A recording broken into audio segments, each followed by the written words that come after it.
properties we're selling is this Thursday all day long. So I'll be monitoring that. And but I think that's about it. If anybody has any questions. Questions for the treasurer? Excuse me, is that auction down to the casino? No, this is I'm sorry, it is an online auction. It's Online at auction? tax-info.info. And it's going to be all day. They can register online still if they want to. Place your bids. It's one of those automatic bids where if you, let's say there's this property you really want and you set yourself at 150,000, they start, and then you tell them how much you want to go up. So every time somebody surpasses you, it automatically plugs that number in for you. And it keeps going up till you hit your 150,000 and it will stop, but you can monitor it. You can go back, you can fix it. You can, the rules are really good and it's been, since COVID happened, I think it's been a good way of doing the auction. We've had a few phone calls asking different questions from people. So yeah, we'll see how it goes. How late does the auction go, Kelly? 7 o'clock. 7 o'clock at night? Yep. Other comments or questions? And Kelly, before you step away, we go back to BSNA. Yeah. You seemed encouraged by some upgrades that BSNA has. Mhm. Will those upgrades provide us efficiencies, save us money? What I are, think what so. are we thinking? What's going to happen with that? Yeah, I think so. A couple of different things I've seen in my office already is in cash receipting right now, we print out those receipts and send them back to the individual departments. We can now email those receipts, save ourselves on some paper, save ourselves on some time, having to deliver. That's one of the things. The other thing is that I know is going to happen in the future, still to come, but a lot of issues with people not getting their tax bills in the mail. We can now email those. So something I'm looking forward to doing maybe next year, sending out something in the mass mailing, letting people know, if you'd like to have your tax bill emailed to you. State statute says we still have to print those out. So we're going to print them. But I think efficiently for those people that are not getting their bills, a lot of people still don't seem to be getting, quite a few, or it's get missed in the mail or they get them late.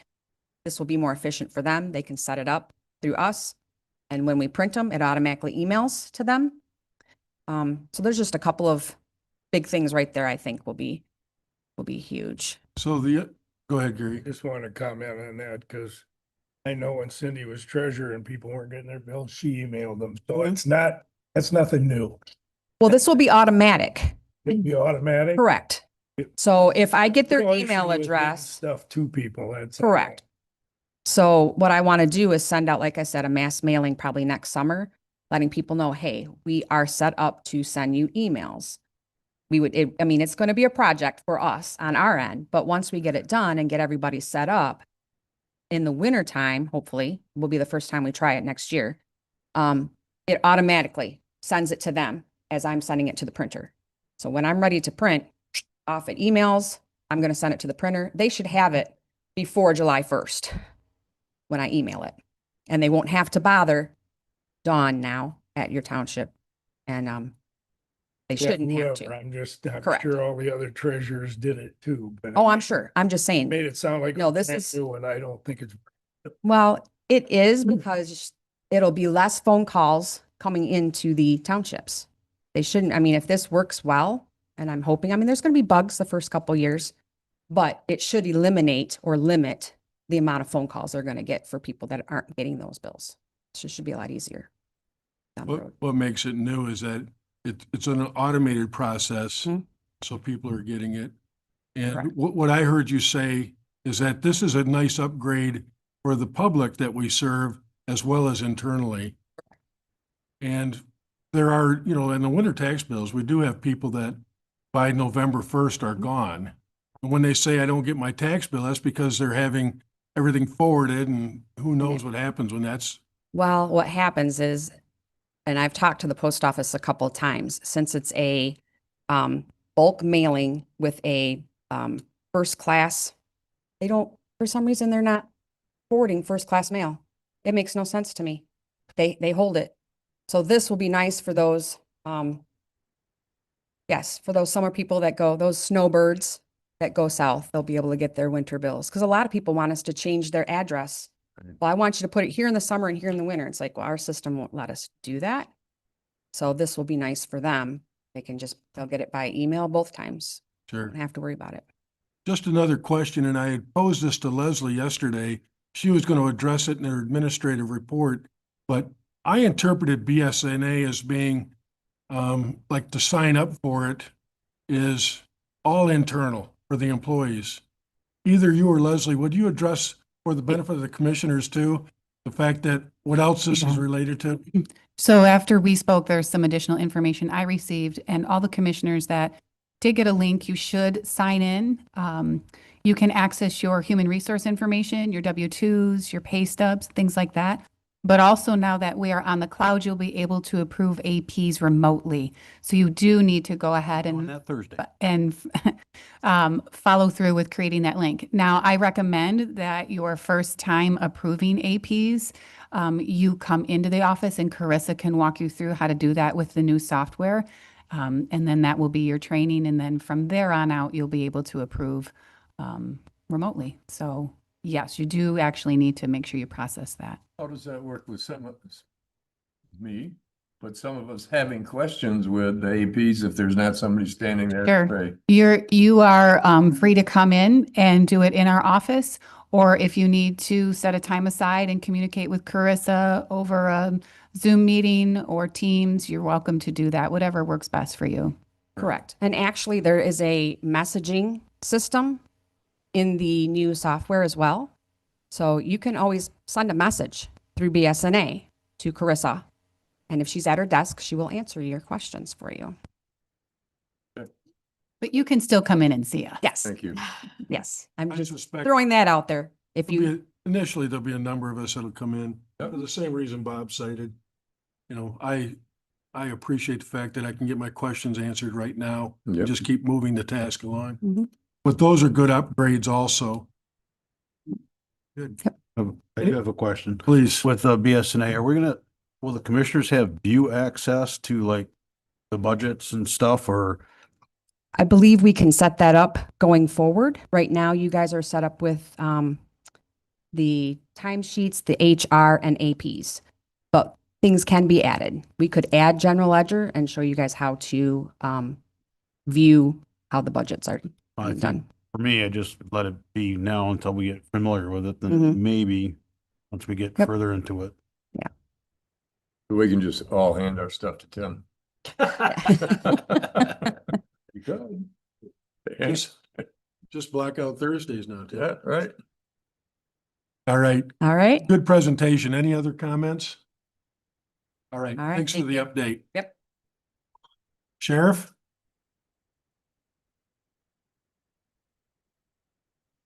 Morning, Sheriff Rosa, Benson County Sheriff. Just an update on our staffing. We had a Christian Flynn, a young man, start the academy on Sunday. So I have heard nothing negative yet, so we're hopeful that he's gonna continue his training, get through the process.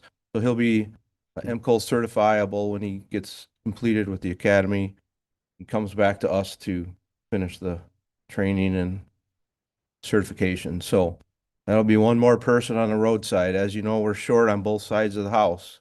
And because of that, we're asking a lot of our employees to step up, fill shifts, work overtime, all of these things. So just be cognizant of that. Like we are, last week was very, very, very busy. We had inmate in a hospital. We had mental transports. We've been just scattered and doing things that are not normally part of the everyday schedule up there. So, and we're asking our people to fill those gaps, and they're doing it. So on both sides of the house, they're filling shifts and making things happen so that we can serve our public the way they were supposed to. Just wanted you all to know that. So I'm very, very thankful for each and every one of them.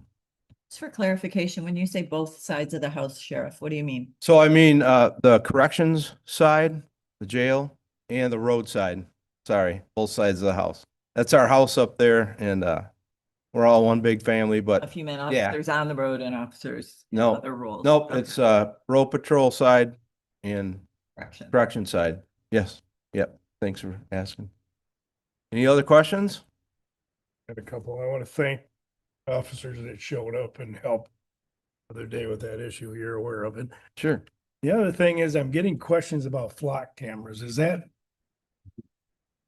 So I don't expect to know, but. we're not, and we don't have any flock cameras that, that we are in charge of or that we've put out. We don't have any in our county, associated with us.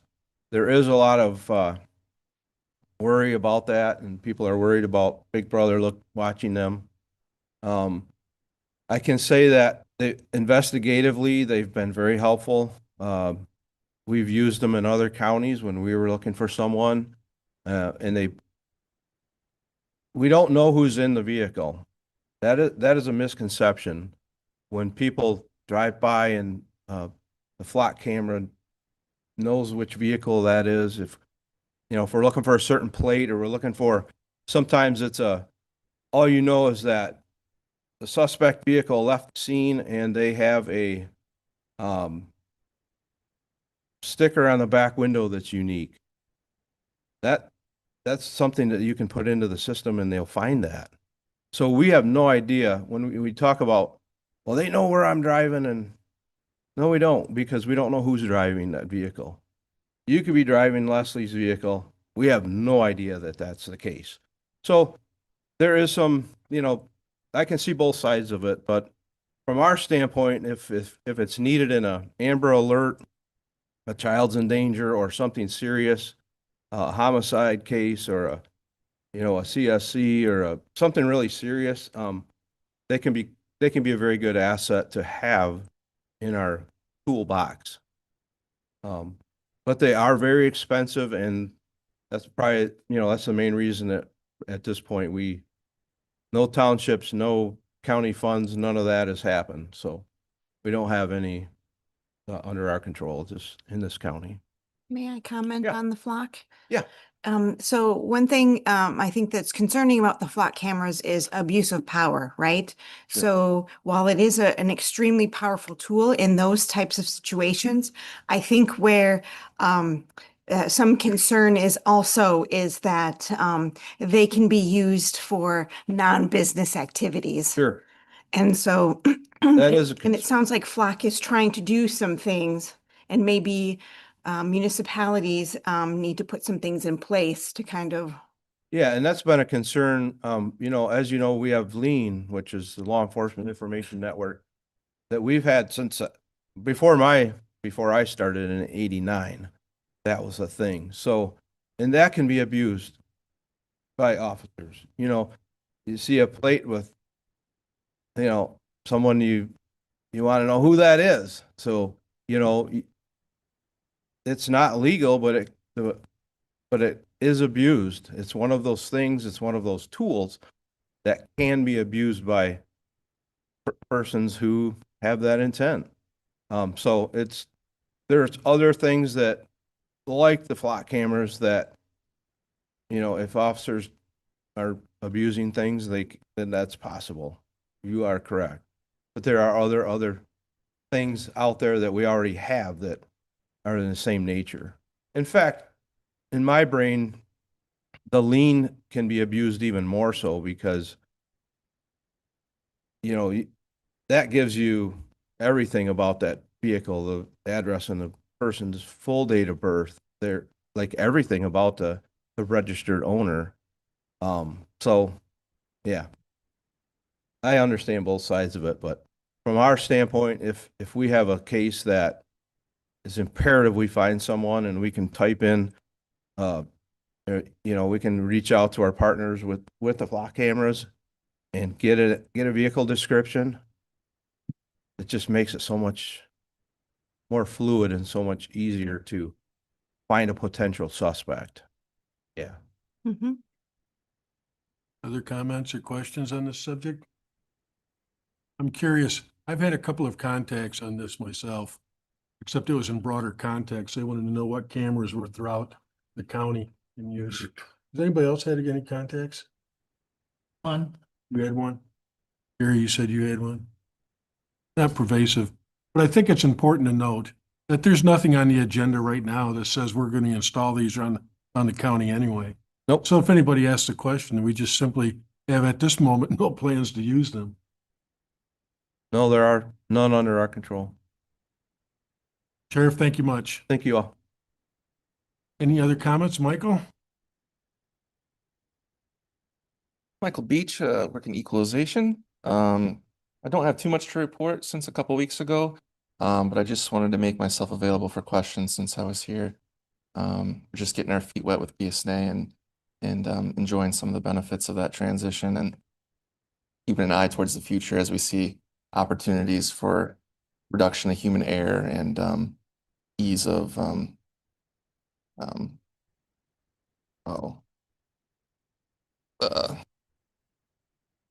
can't find that word.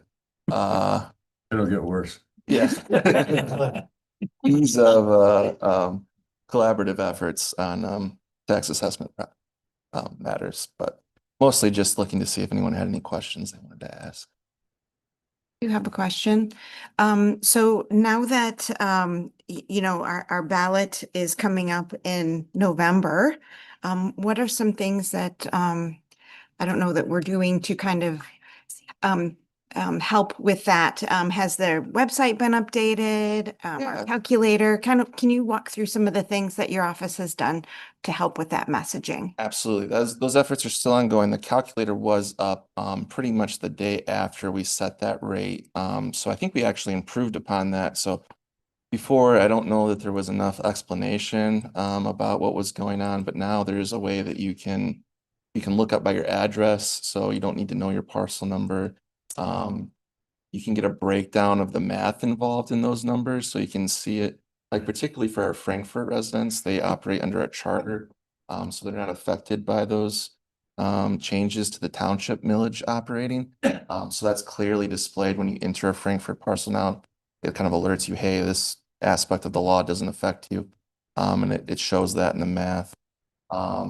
It's a little bit pared down right now, but besides those other features, it's just kind of giving the basic information about what's going on as we kind of work to produce additional materials. Yeah, thank you. And if I can add, we're currently working administration, equalization internally to get those materials up and running.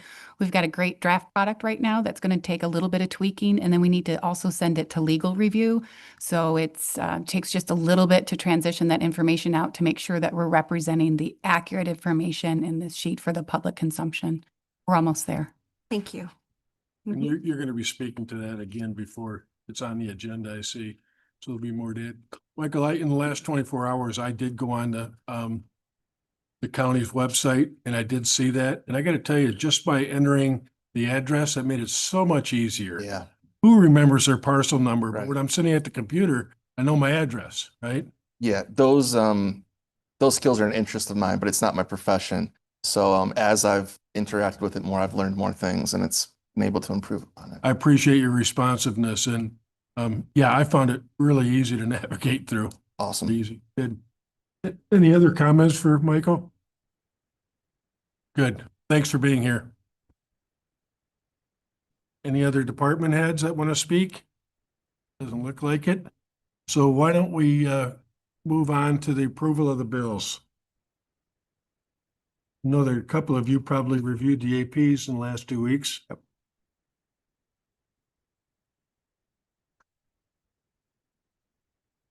Trig moves to pay the bills in the amount of $233,251.32.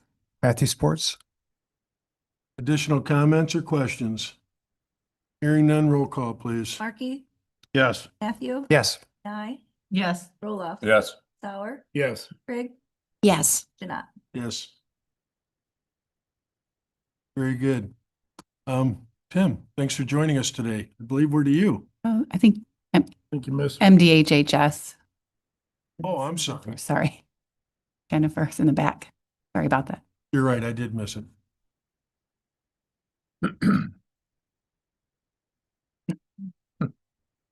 You're on the hook now.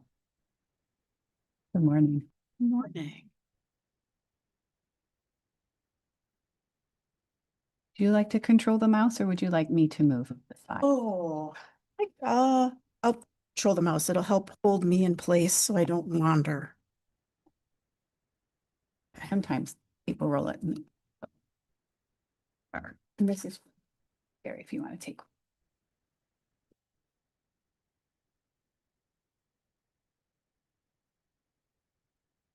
Good morning. My name is Jennifer Savage, Savage.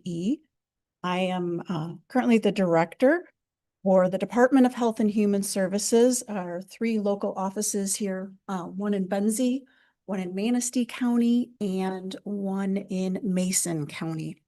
For those of you who don't know me, I've been with the state of Michigan for 27 years. I started out as a family independence specialist. That is the type of worker who determines eligibility for cash assistance, food stamps, Medicaid, daycare. I started in Kent County. I then moved on to child welfare, where I was primarily a foster care worker, but did all of the child welfare programs along with adult services. And I primarily did that in Delta and Menominee counties up in the Upper Peninsula. I also did foster home licensing. And then I eventually moved on to child welfare supervision. In that supervision area, I could supervise licensing, adoption, juvenile justice, child protective services. And I also did a stint about 6 months in supervising adult services. In 2018 is when I became director for Benzie and Manistee counties. And then in 2025, I gained Mason County. So now a tri-county configuration.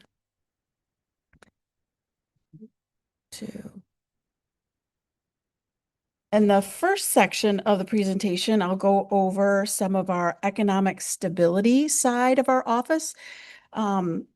So for those who don't know what it is that we do in our local offices is we are more of the human services side of DHHS instead of the health side.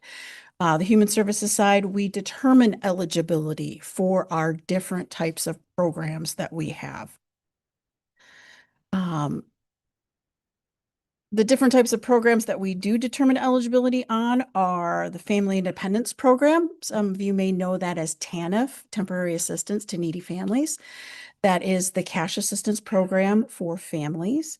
There's State Disability Assistance. So that is for a individual with no children in the home who's claiming disability and hasn't been approved by Social Security yet. There is a medical review process that they could be eligible for about $200 worth of state disability until approved by Social Security Administration. There's supplemental SSI, clients who receive SSI 100%, not other retirement or disability benefits, do receive a $42 per quarter of a state supplemental program. There's the Food Assistance Program, which you would also know as SNAP, which is the Supplemental Nutrition Assistance Program. Again, that is a supplemental food program for those looking to offset their current budgets to help meet the needs for the cost of food. We assist the prosecutor's office with child support. So anybody who applies for things like Medicaid, if there is a missing parent in the home, in order to be approved for Medicaid, you have to work with the Office of Child Support in order to try and get child support benefits from that absent parent in the home. We also work on child daycare assistance. This is a supplemental program for child daycare for those who are working and have children under the age of 13 in the home. With state emergency relief. State emergency relief is the program. It's also falls under what's considered LIHEAP.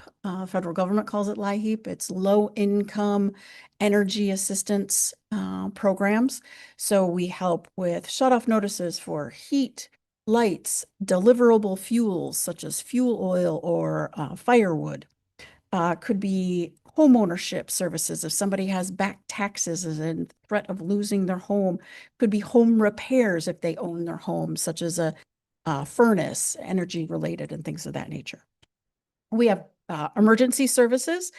They are over and above state emergency relief. So some families may have a copayment that is required that exceeds what they could potentially do right at this particular moment in time because of other expenses they may have been occurring.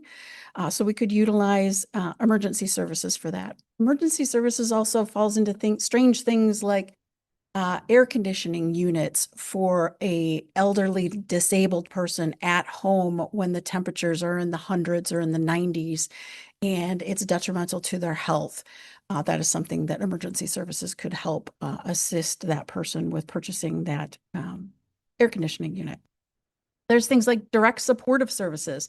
These are employment-related services to those with children in the home. This is not a service necessarily for just a single person who is working. Those services are things like car repairs, car purchases, help with car insurance. Typically, we don't help with registration and title, but we could assist with those things. We also do eligibility for medical assistance. Medical assistance has grown so much since I was a worker. There were only 26 programs. Now there's something like 50 different programs that people can fall under medical assistance. And then we have medical transportation assistance. Those who are receiving full Medicaid could receive assistance with reimbursement for some of their medical transportation. If they're going long distances, they could potentially get reimbursed for the gas mileage to go to and from. There are also some volunteers that we have that help provide transportation to those who are on Medicaid, but our volunteer list is so small, we only have 2 volunteers who help out with the actual transportation in our 3-county region right now. I interrupt you, but. Absolutely. Please If, interrupt me at any point in time. okay. Medical transportation, is that something we could contract with Benzie Bus and certain things? We do have, it's not necessarily a contract, but we have a memorandum of understanding. They do medical transportation rides. Absolutely. But we have some people who will refuse to utilize that service at sometimes. But I just Absolutely. wondered But if we yes, can we work do together. utilize them. Absolutely. Thank you. Any other questions? There's going to be lots of information thrown about, so please do not hesitate to ask me some questions. Well, Jennifer, I'll just make the observation. Yeah. That menu of services that you talked about, there's other agencies that are also providing similar services. Without going through the entire list, Networks Northwest is one of them, Community Action Agency being another.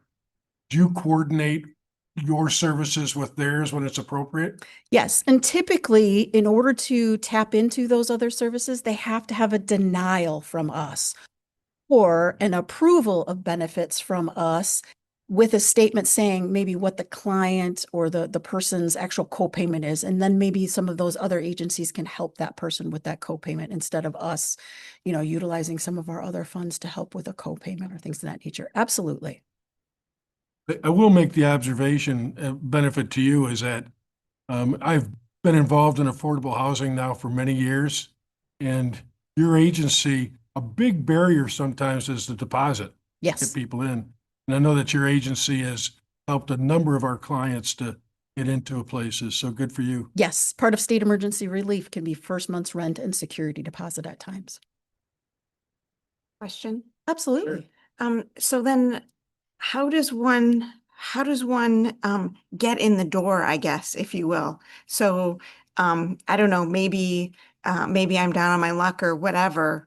What's my first step to get to you or get to services? These programs. It can either be online through MyBridges. MyBridges is the online application portal, or walking into our offices at any given time to take a paper application. We also leave paper applications outside of our offices so that when we are not open, because we're only open 8 to 5, Monday through Friday, people do have access still to paper applications. And that's the starting process. If someone is having difficulties completing that application, and the reality is all somebody has to do is check mark what type of service they're looking for. So they could say Medicaid, they could put their name on it and they could sign it, and that's an application. We then have to go over it with them to determine all the other information and things like that to help them through that application process and then determine eligibility after the fact. Eligibility has different standards of promptness. So how much time we have in order to process an application. Medicaid has a 45-day window that we have in order to process an application. So that's getting all the information on the application. That's getting all the verifications of things like citizenship or assets or income and things of that nature.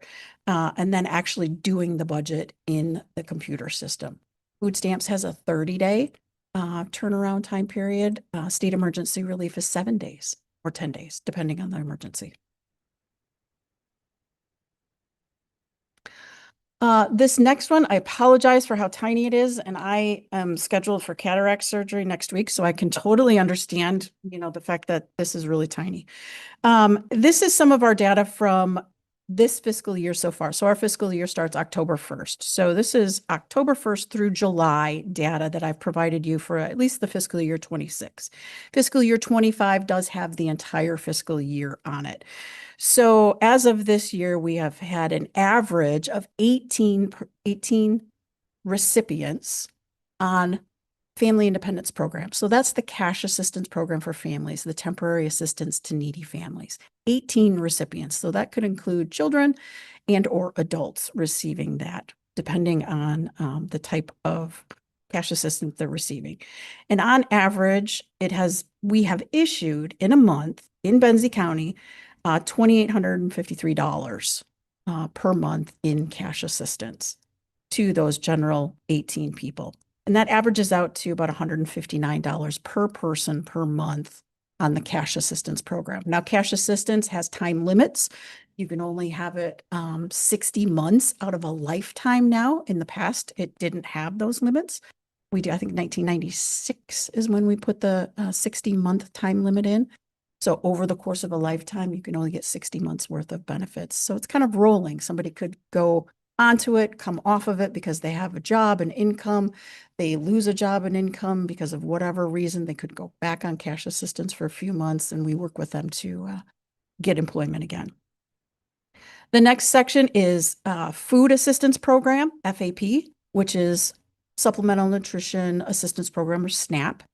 On average, we have 1,421 persons receiving food assistance every single month, for an average of $230,000 every single month being issued in food assistance. That averages out to about $161 per person being issued in food stamps. If you stop and think about it, the average food budget for a single person is about $260 per month, and that's probably really low. That's like really budgeting and really couponing. So food assistance is really just a supplemental program. It is not meant to be a program that pays for your entire food budget in a particular month. Income is taken into consideration. Your shelter expenses are taken into consideration when figuring out all of those budgets. State Disability Assistance, SDA. We've had an average of 0.33 people. So there are months when we have 0 persons on state disability assistance, which would make sense to me because that is a program that has such strict guidelines. You have to meet medical disability medical level disability in order to receive that and be applying for Social Security benefits at the same time. On average, we have 2,556 persons on full Medicaid. We also have about 974 persons on Healthy Michigan Plan. I separated that one out, Healthy Michigan Plan. That is the Medicaid program that you're going to see the majority of changes happening in January because of HB, the federal government's big, beautiful bill, HB, whatever, reducing Medicaid benefits because of employment requirements. HMP is the program that you're going to see the biggest reduction in actual Medicaid coverage for persons, because that program is now going to have a requirement of those between the ages of 19 and 64,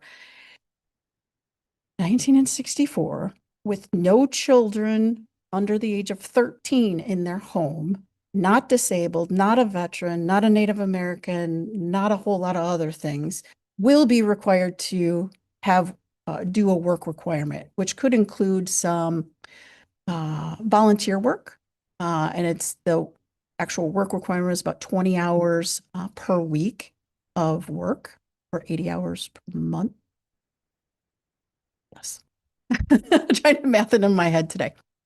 80 hours per month of work requirements that could be actual work and or volunteer work. The next section is the unduplicated recipients. So there are times when people could be getting Medicaid and food stamps. Well, that's a duplication of recipients. The total number of unduplicated recipients in Benzie County is 3,711 persons receiving some sort of benefit from our agency. And that is 19.9% of Benzie County receives some sort of assistance from us. And then I've also provided you with 2025 information to the right.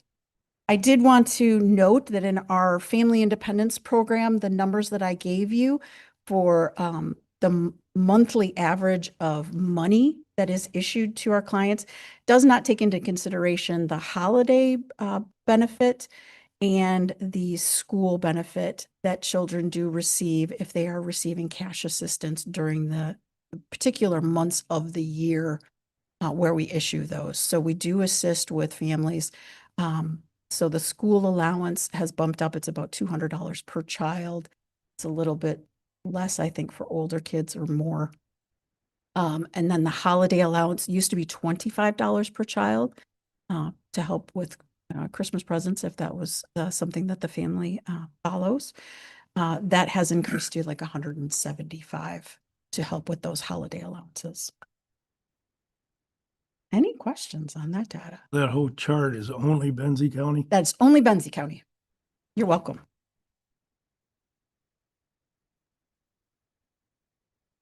Next section, I kind of bring in to kind of show you some of the additional flexible funds that are allotted to me in order to use in my tri-county. You'll notice on here that Benzie County doesn't necessarily have a specific allotment for it. I might have a tri-county allotment in which Benzie County falls under. The different fund sources that I receive for flexible funds are, the first one is Child and Family Safety, Stability, and Permanency, CFSSP. We love our acronyms, right? That is a prevention program. So that is one of our child welfare funds that we utilize. The next one, SFSC, Strong Family Safe Children. Again, another prevention funding source. Both of those are federal funds that we receive. YIT is Youth in Transition. Any youth who is in foster care from age 14 or later is eligible for Youth in Transition. This is where we work with kiddos to potentially learn independent living skills. A lot of them could be transitioning out of foster care into adulthood. So those funds can help out with first month's rent security deposit instead of state emergency relief, or could help with computers when they're moving on to college and things of that nature. We also have Youth in Transition, MYOI, which is Michigan Youth Opportunity Initiative. That is a specialized program, again, for youth over the age of 14. It's just a special line item versus regular YIT. That program helps do education to those youth 14 and older. So there's asset programs that they do in which they go to a class to learn about assets, learn about budgets, learn about banking. And if they go to these and attend these, they get $25 stipends for attending them. And in that process, $25 is given to them and $25 is put into their bank account in order to assist them in learning budgeting, learning receiving money and things of that, kind of like an allowance. We also have AFPRR, which is Adoption and Foster Parent Recruitment and Retention. This is the monies that we use to help support, so the retention of the foster parents that we have in our Tri-County. It could be supportive things like gift cards for foster parent birthdays, as simple as something like that. We also use it to help our relative providers maybe fix part of their home. Maybe they're not eligible for some of our home ownership processes, but we help them fix their home so that the relative children can be placed with them and be safe with them based on their home situation. Lots of different things. And then recruitment events of trying to recruit new foster parents. One of the most recent ones we did was it was at the Ramsdale Theater. We did a movie night where we were trying to draw people in to gather information and kind of give them information. It was a free movie for families, and they could learn about what it's like to be a foster parent and what the process is to be a foster parent. That was earlier in this fiscal year. Emergency services, you can see that there's an allotment of about $3,500 for Benzie. The other part underneath that is the total amount for the Tri-County that is received at our fingertips. So only about $3,500 for Benzie County for the year for those extra things that maybe a family, their need doesn't necessarily fall into one of our other emergency programs to assist with. We have DSS, which is the direct supportive services. This is $7,200 for Benzie County. Again, this is something that would be used for a car purchase or car repairs and things of that nature. So if you look at that number, that's one car and one car repair, because we go up to a maximum lifetime of $5,000 for a car purchase, one car for up to $5,000. I mean, they could purchase a car that is worth more than that, but they have to be able to also show that they are going to be able to maintain the payment afterward, their insurances afterward, and things of that nature before we do some sort of a thing. So that money is really, really small. You'll also see down below where I said projected allocations remaining for the close of this fiscal year. You'll see my DSS funds says minus 34%. That means that I had a higher need in my county than what I was allocated, or in my tri-counties. And I have taken money from my business service center. I said, hey, I have a client who needs this. They're eligible for it. Who has money? What other county has money that you don't think you're going to use this year that I can have? And they send that money to me. We journal voucher it over to my county and use that. So that is what we are doing in my tri-county to help support those, especially who are working. We really focus on those DSS funds in order to help support that. We have guardianship assistance. This is something I have never seen anyone ever use. I have never had a county who actually has an allotment of this. Mason County is technically the only one who has this, and nobody has ever tapped into it because it is too difficult to even get into. And what this would be money that would help pay someone who is a guardian of an adult. So a guardian who is appointed by the court over an adult. And if you look at that, that's only $1,999. That's not even coming close to what a guardian should be compensated in order to be able to provide those guardianship services for another adult. CRP is Community Resource Program. This is my largest fund, and typically it has been because we have such a small allotment given to us in all the other categories. This is kind of my catch-all resource program. The biggest eligibility criteria for Community Resource Program is you have to be active something with my agency. It could be as simple as a child welfare case. You've got an active CPS investigation, or your child's in foster care. It could be you just have Medicaid. Any one of those eligibility criteria makes you eligible for CRP funds. CRP is what buys our cribs. It buys beds for people in their homes. It buys cleaning supplies. personal hygiene supplies, things of that nature. We have a huge pantry in our office that we help utilize for homeless persons, families getting started, relocating, things of that nature. Adult services will utilize them for those order homes and things of that nature as well.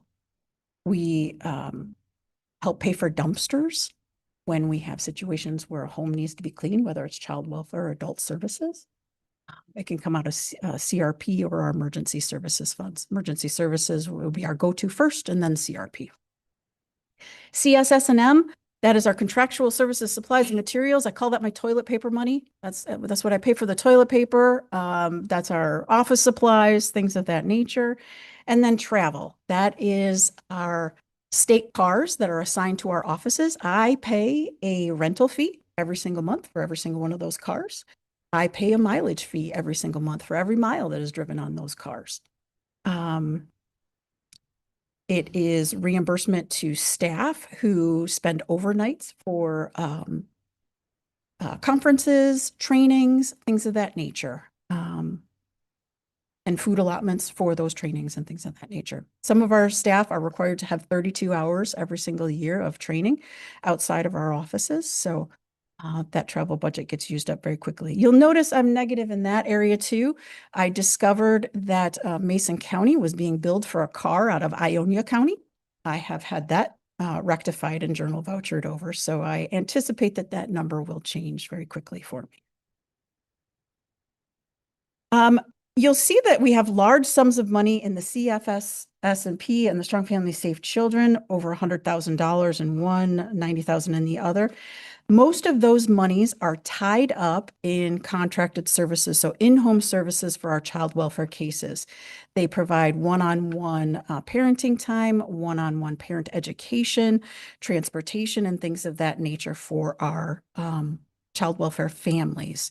So the reality is I only have about $17,000 in flexible funds for those child welfare families and $9,000 in Strong Family Safe Children flexible funds to use towards those child welfare families if they aren't eligible for other types of programs. And we need those monies to help preserve children in their home, return children into their home, help maintain children with a relative. Not very much money for 3 counties over a year period. Any question about those? And I'm sure I'm gone way over time for whatever you do a lot because there's so much information. Would you like me to continue or would you like to chew on this and me come back? I'll leave it to the board. We've been at this about 30 minutes and we've got 2 other presentations. yet. Absolutely. Yeah, I would Is- like to see you come back. Is there anything you want to highlight for us? Maybe we can wrap up in the next 5 minutes. No, I think it's a good place to stop because we'd be moving on to children's services and adult services. Just the highlight is there is so much that we are doing kind of behind the scenes. Everything that we do is really just a supplement and a support for those in our community who don't have the ways and means to be able to provide 100% for their families. They're pitching their pennies and living paycheck to paycheck. And one emergency throws that money off enough that they can't pay for something else. And a lot of times we're the ones who they're walking into our door to help maintain whatever it is that they have. So I don't want to deprive anybody. You got a question? Yes. And it just, yes, about foster care. So I think I've heard rumblings that you didn't have very many foster care families, hosts, correct? Correct. And has there been any change in that? We've had an increase. So for our Tri-County, and I apologize that I don't have these specific numbers, but I'll have them for you, specifically how many foster homes there are in Benzie, Manistee, and Mason counties. But for our Tri-County, for my office, we have 20 foster homes. They're either actual foster homes or they're enrolled and becoming a foster parent. But that can include relatives who become licensed and only take relative children. So they're not going to take a stranger's child. We do have other agencies, so Child and Family Services out of Traverse City, Well Springs, Holy Cross. They all license foster parents as well, and they do have some foster homes in our area that they license that we are able to borrow and utilize for placement of our children. But a lot of times those homes are full and we are having to seek foster homes outside of our county because a different county has utilized our home. And it's kind of first come, first serve. Thank you. Yeah, I would like to see her come back and finish her presentation. Next couple of months, we'll get you rescheduled. That sounds good. Okay. All right. Anybody else before we let Jennifer get away? Jennifer, this has really been useful information. Kind Absolutely. of a lot to absorb. But It is. It is. I know. Maybe next year we schedule just one set or something like that. Because it's so much information. Or I try and break it down into multiple meetings for just different little. Sure. All right. Appreciate Thanks for your time. being here today. Thank you. you. Tim? Oh, I got two. Yeah, Mitch texted me that he will miss doing this presentation. He's listening, but he felt that maybe he should rethink his questions and get in a shorter time frame. So, so it'll be just me. You want to go to the next slide? Thank you.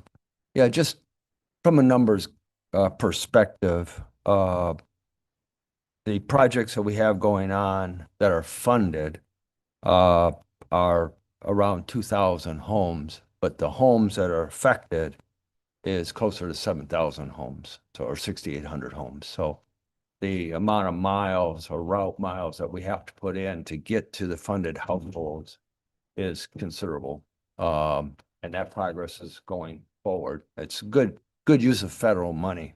BEAD, the state of Michigan combined a little bit of Manistee, Benzie, and Leonard County as one application. We had them as 3 applications, and based on some NTIA rules, they felt it was to our advantage to combine them. And evidently it was. We won. So we're grateful for Michigan's, my high office's efforts.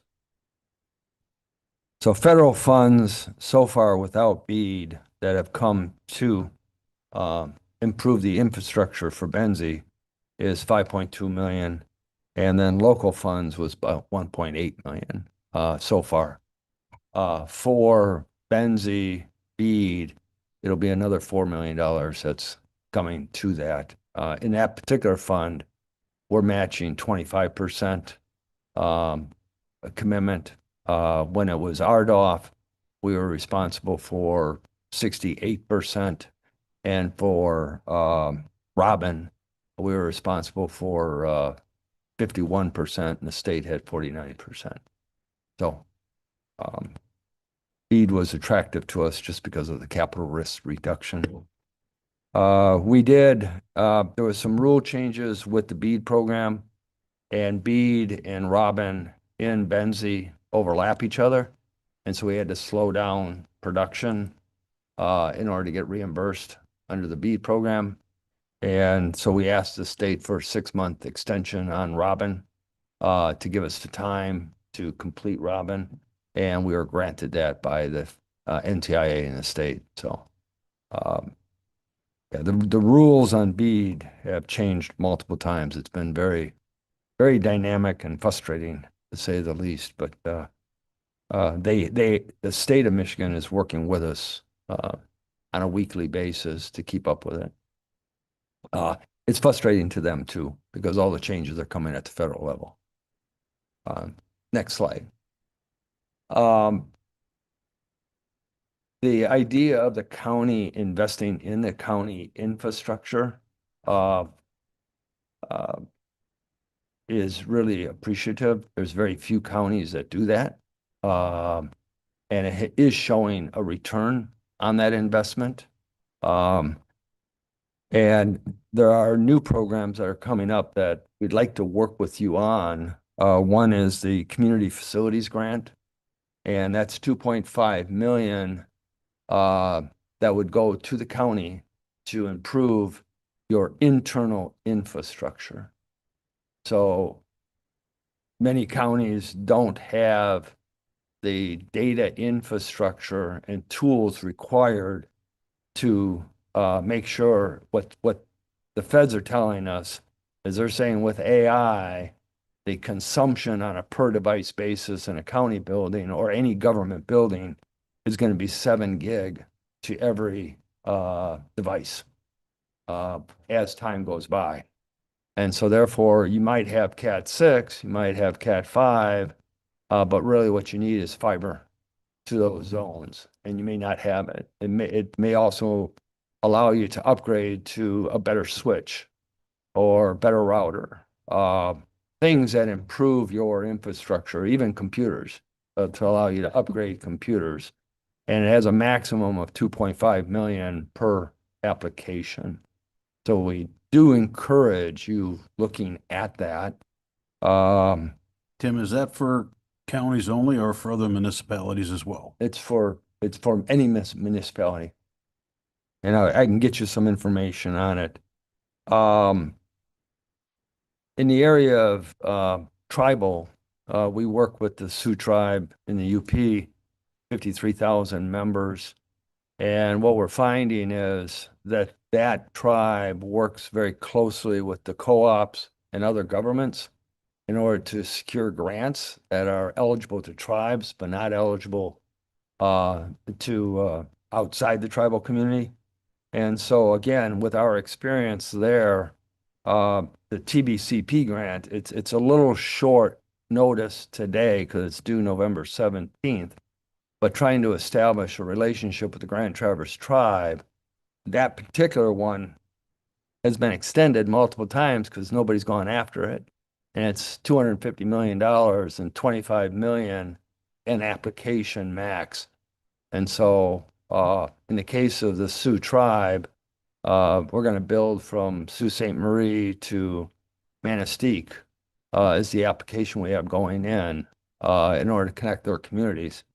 But what's nice about the program is the infrastructure is built to do every home or every business along that route. So it's a good program to consider working with your local tribe. So in this particular case, Frankfort would like a loop out of Frankfort. It's all dead end. If something gets cut, they don't have many options. Well, going south, if you design the network to go through the tribal trust lands, that would all be potentially funded with no matching funds required. So there are areas that helps the tribe, it helps the local community. I don't know the Grand Traverse Band very well. I don't know if they're community orientated or not.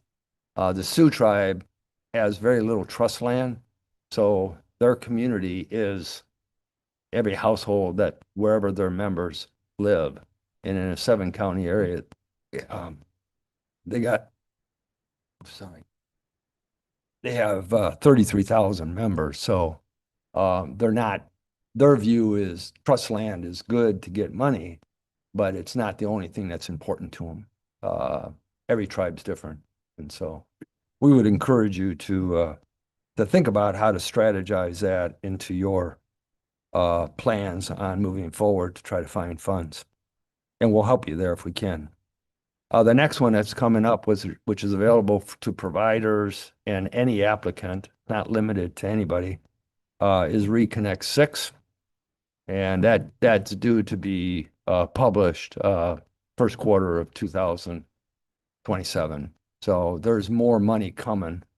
The reason being is that broadband today is essentially 100 by 100 symmetrical or less is the legal definition of broadband. With AI, that broadband definition is going to go up to 2.5 gig by 2.5 gig. So all of the coax, all of the DSL copper is going to need to be replaced.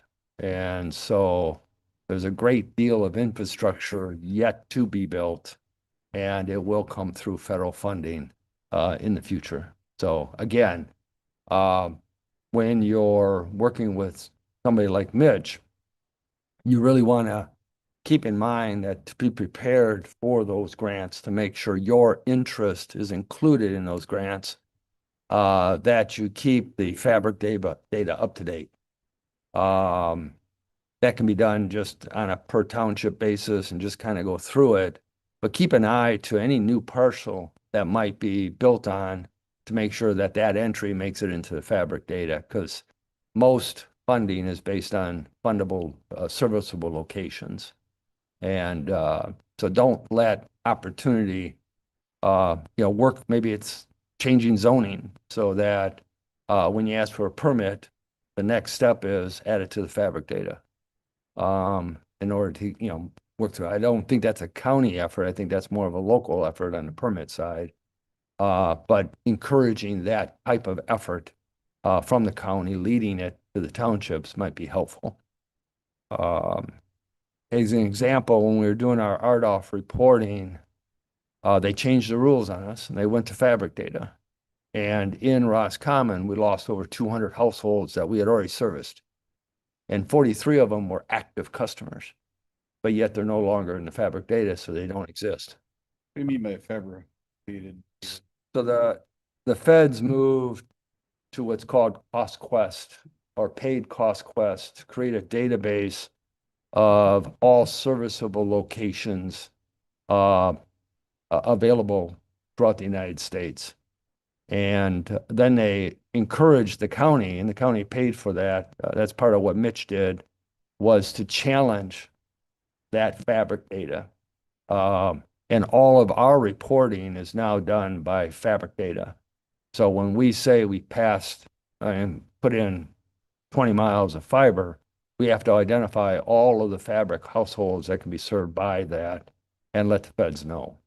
If they exist but aren't in the fabric data, we don't get paid for it. So and the fabric data is volatile. There's efforts out there to remove stuff. If we win a funded area, they'll attack that area to remove those fabric data. So even though we won it, we won't get paid for it. There's all kinds of strategies out there happening by telecom people. So you can't fight that, we do. But keeping your new buildings registered with fabric data is important in order to get other federal funding that's based on fabric data. I hope that explains. Completely no. Okay, so if you go to the MyHigh office and want to know if your address has broadband or not, that's all based on the fabric data. So as we report to BDC, we tell them that 1 gig is available along this route. And so every house would be registered in the MyHigh database that they can receive 1 gig fiber for, 300K, whatever. So the fabric data nationally is what drives all that reporting to the consumer. Okay. So other efforts you might want to consider is aligning local goals with county goals. Because when you do a grant application, if it's not in your master plan, if it's not in your list of goals, then, or a county doesn't have it, and we're trying to say it's important to the county, it's important to make sure that those are in a published public document so that the FCC, NTIA, USDA reviewers can publicly find that data and give points to the applicant accordingly. So, as an example, we offered to do fiber to downtown Frankfurt. That was rejected by the DDA, saying that they have plenty of broadband because they have charter coax. But charter coax isn't the future technology. And so it's difficult for us to go after a grant to do Frankfurt if Frankfurt is saying they don't need fiber. And so we want to align our goals with your goals to make sure that that funding. Didn't we pull fiber to Frankfurt already? We're to Frankfurt, but going downtown was a separate project. Yeah. Now, that was the DDA. The mayor approached me last week at the chamber meeting and asked me to put together another proposal to get to the grocery store property that's going to be for sale and make sure that property has fiber available to them. So it's helpful when goals are well documented in order to go after grant funds. I just lost my last point. Sorry about that.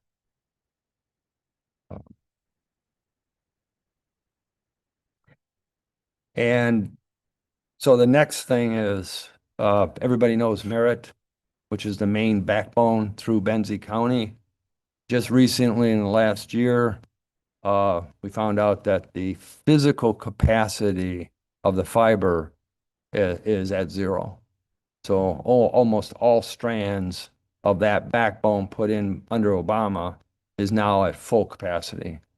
So what we're doing as an industry is taking a single strand of fiber under what's called DWDM, and that allows us to take a color of light and separate that physical asset into up to 32 light colors.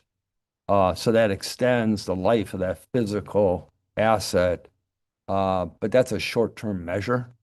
We want to have physical assets in the ground that match the capacity of the need. So again, this is all driven by AI and the impact of AI on the individual household and municipality that's out there. So the need is still great in Benzie County. No matter what progress we've made, there's still a great need that's out there. And so we'll come back when opportunities come to us, to our attention, we'll let you know. And then we'll see what we can do to try to bring money to Benzie County rather than another county. That's all I had today for you, and time to ask some questions if you are open to it. Mitch has also raised his hand to speak.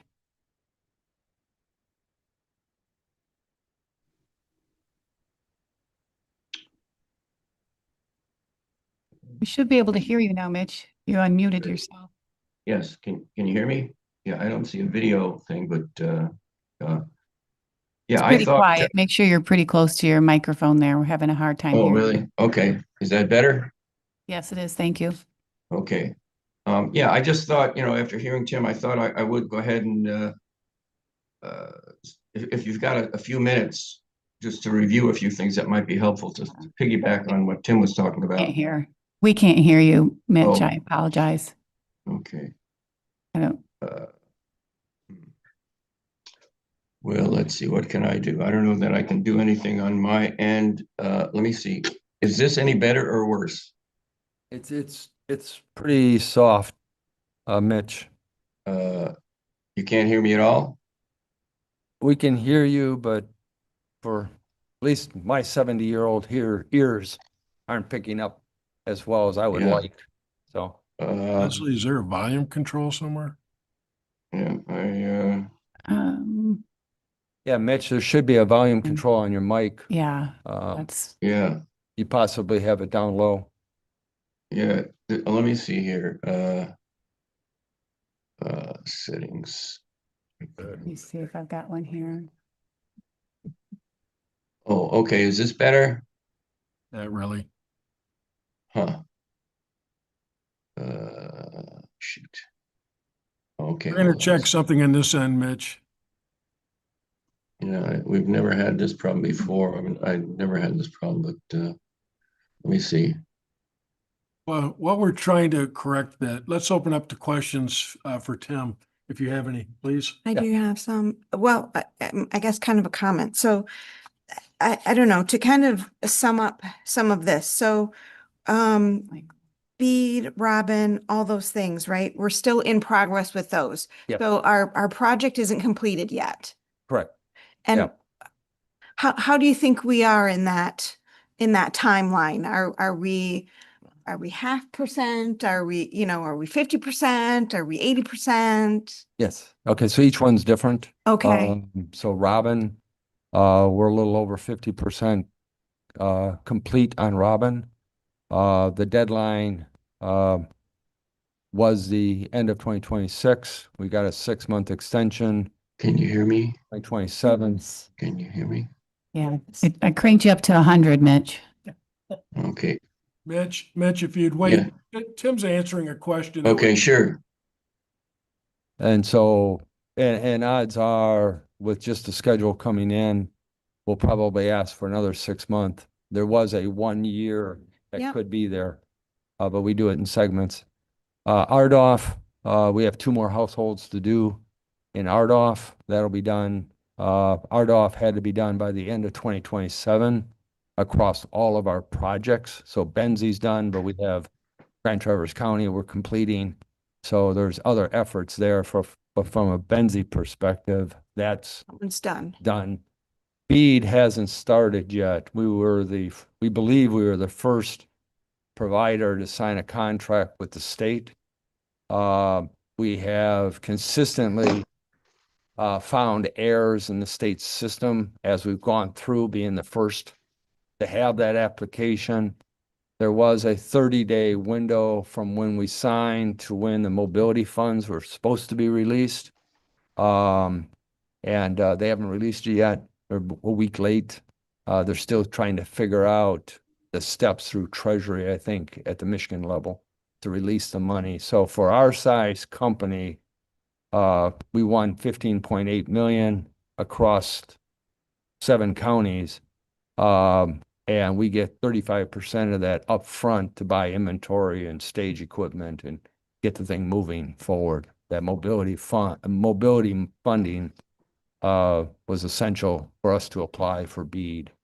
Because normally we spend the money and then get reimbursed, spend the money and get reimbursed. And Do you have that inventory? Because I remember the last time you were here, we talked about how maybe the fiber cable itself is going to be in limited supply because of data centers. yeah, data centers right now on anything above 144 count.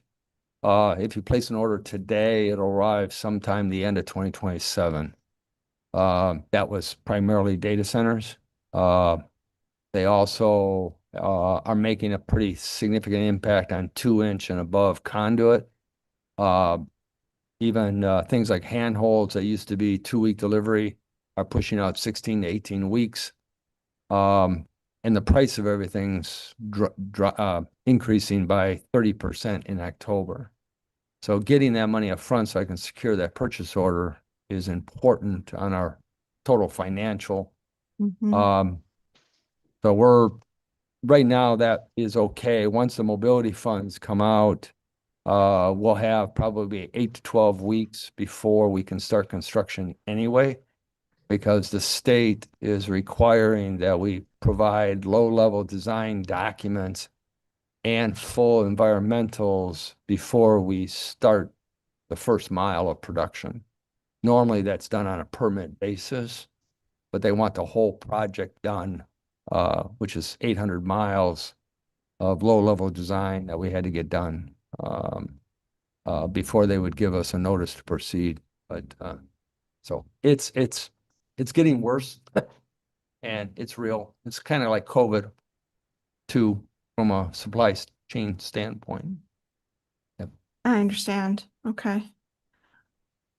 Mitch, you had something you wanted to add? Yeah, can you hear me? Yes. Okay, great. Yeah, my mic seems to be working. Yeah, I just wanted to expand out a little bit on a few things that Tim said. And I don't know if I can share my slides or whatever. I don't know that it's necessary. That, there's other companies, other ISPs in the county, and I thought I'd expand in that way. According to the year-end 2025 data that's available from the Federal Communications Commission, nearly 4,000 locations in Benzie County got access to fiber optics, between when we started this, 2023, 2024, 2025, 3 years. And that includes Cherry Capital, Spectrum, and Ascentech. It's about 3,847. So that's a significant chunk of the county. Tim, as he's talked about, is still deploying, and I don't know, Tim, is that 6,782? Does that, how much of that is in Benzie? That's all Benzie households that are along our route miles that we'll be building. Okay. So Our- that's route miles. That's Yeah. not That's Oh, the passings? Along the route mile. passings. I'm sorry. Can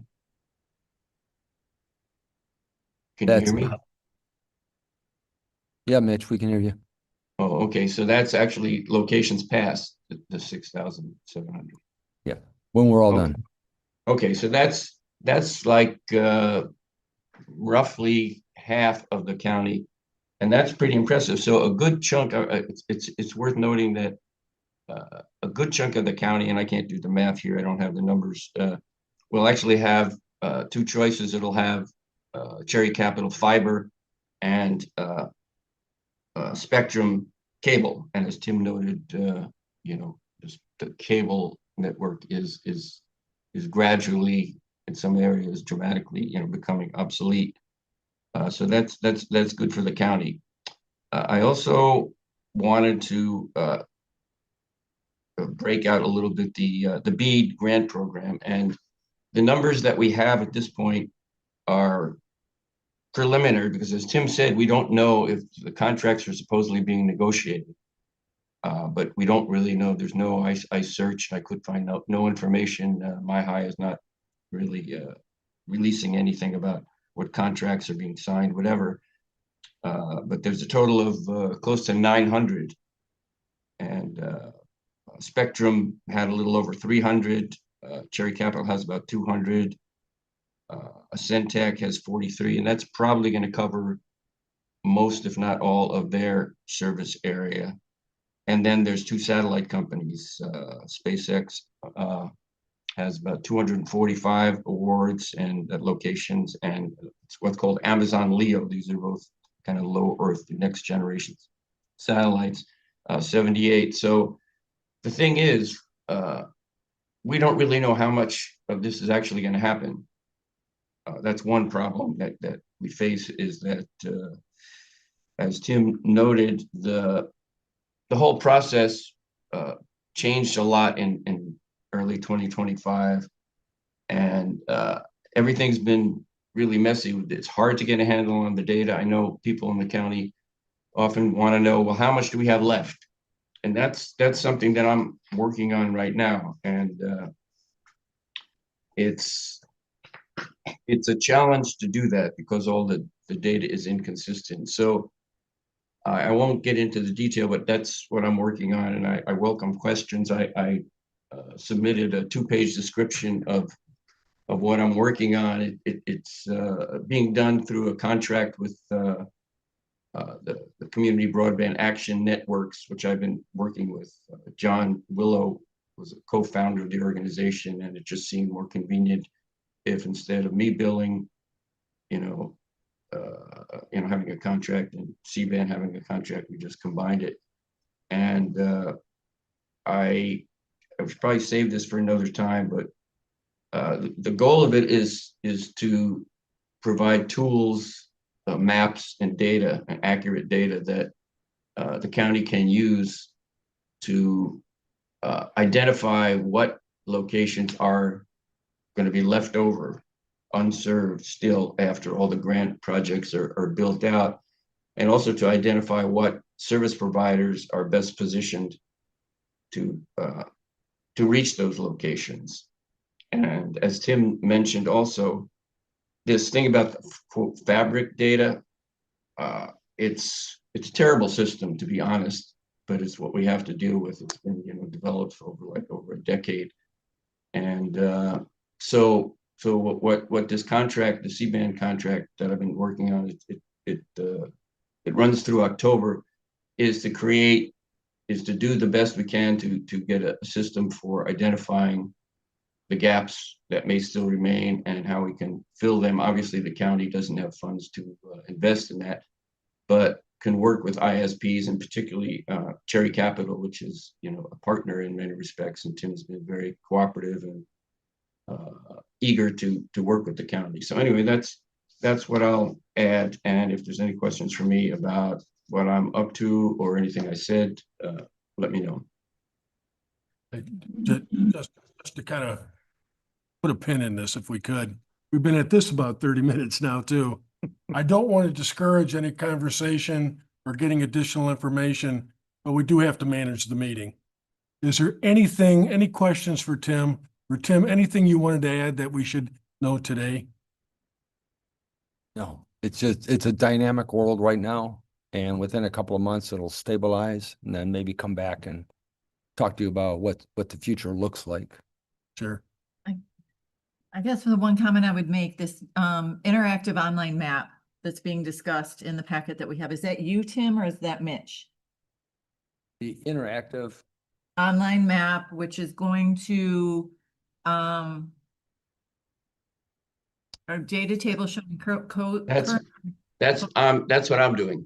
Okay, Mitch, I mean, I'm not sure if you're aware, but there is a tool being developed in the county called the Zone, which is a zoning tool. And I would just urge you to maybe collaboratively work with those folks, because this is supposed to be a one-stop point for folks looking into Benzie County for development or building resources. And one of the questions that's often asked is broadband available? So I would hate to see you put a lot of effort into an additional site when one is being developed, and perhaps this should be a layer on that. That's all. Yes, well, that makes sense. And is that what is Caligo involved in that? They are. Okay, yeah, I've talked with them back, you know, quite a while ago, not recently. Sure, yeah, I'm not far enough along where, you know, committed to any particular platform. In fact, you know, if they're doing something and I could, basically, I'm working on the data right now. So if the map can be done through Caligo and this integrated project, that's what I hoped for early on, but it wasn't clear that would be possible. So yeah, I will go ahead and it's good timing in that sense, because I'm at the point where I would move on to the map interface, but if I could avoid that, that would be fine. And if it could be integrated with everything else, that would be great. So thank you for that suggestion. And I'm glad you brought that up. Just to remind this group, the county invested $50,000 of the taxpayers' money with the conservation district to work with Caligo. Michael, are you involved in that at all? Okay. And that's a commitment that was made, not to make demands of Michael's time. Got it. So maybe that's something that we'll find a way, Mitch, to get you connected with the right people. Gary at Caligo would probably be. Yeah, I've talked with Gary before, but I said not for a couple of years. In fact, we did a little test of integrating the broadband data I had at that time, and it went pretty smoothly. The interface was not exactly, you know, we didn't spend time. He just did it sort of as a favor, just to test to see, you know, what the possibilities, and we both felt like it was promising. So yeah, so I think this is a great time to resume that. In fact, I just got my hands finally, after 2 months of trying, and Leslie knows, you know, how intense that was with this fabric data, this mysterious and annoying fabric data. Finally got the license to get access to it. So the timing is great. Okay, thanks. So you didn't hear this, Mitch, but Michael Beach, who's our equalization director, said if you reach out to him, he'll help you get connected. Is that what I heard you say, Michael? Okay. Very good. Great. Yes, thank you, Michael. Appreciate it. Again, I know that there's a lot more to be learned here, but Tim, we opened it up to you. You said at this point, you've given us everything you need. Is that right? Is there any questions for Tim or Mitch before we move on? Tim, thanks for taking the time to be here today. Mitch, thanks for being available remotely. It is 10:30 and I'd like to take a 5-minute break. Hey, Tim.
Yeah, I'm gonna call us back in session at 10:37.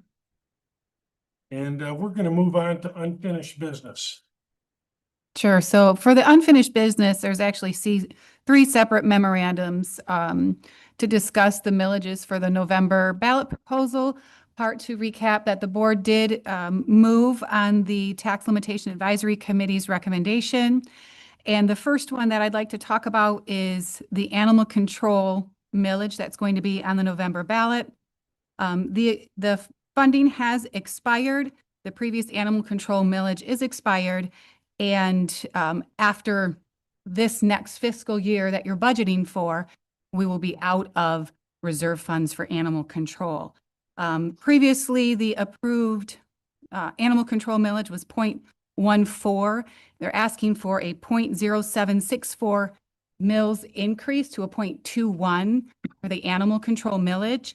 And that's going to be a request based on community feedback of wanting to improve our shelter, wanting to improve our staffing.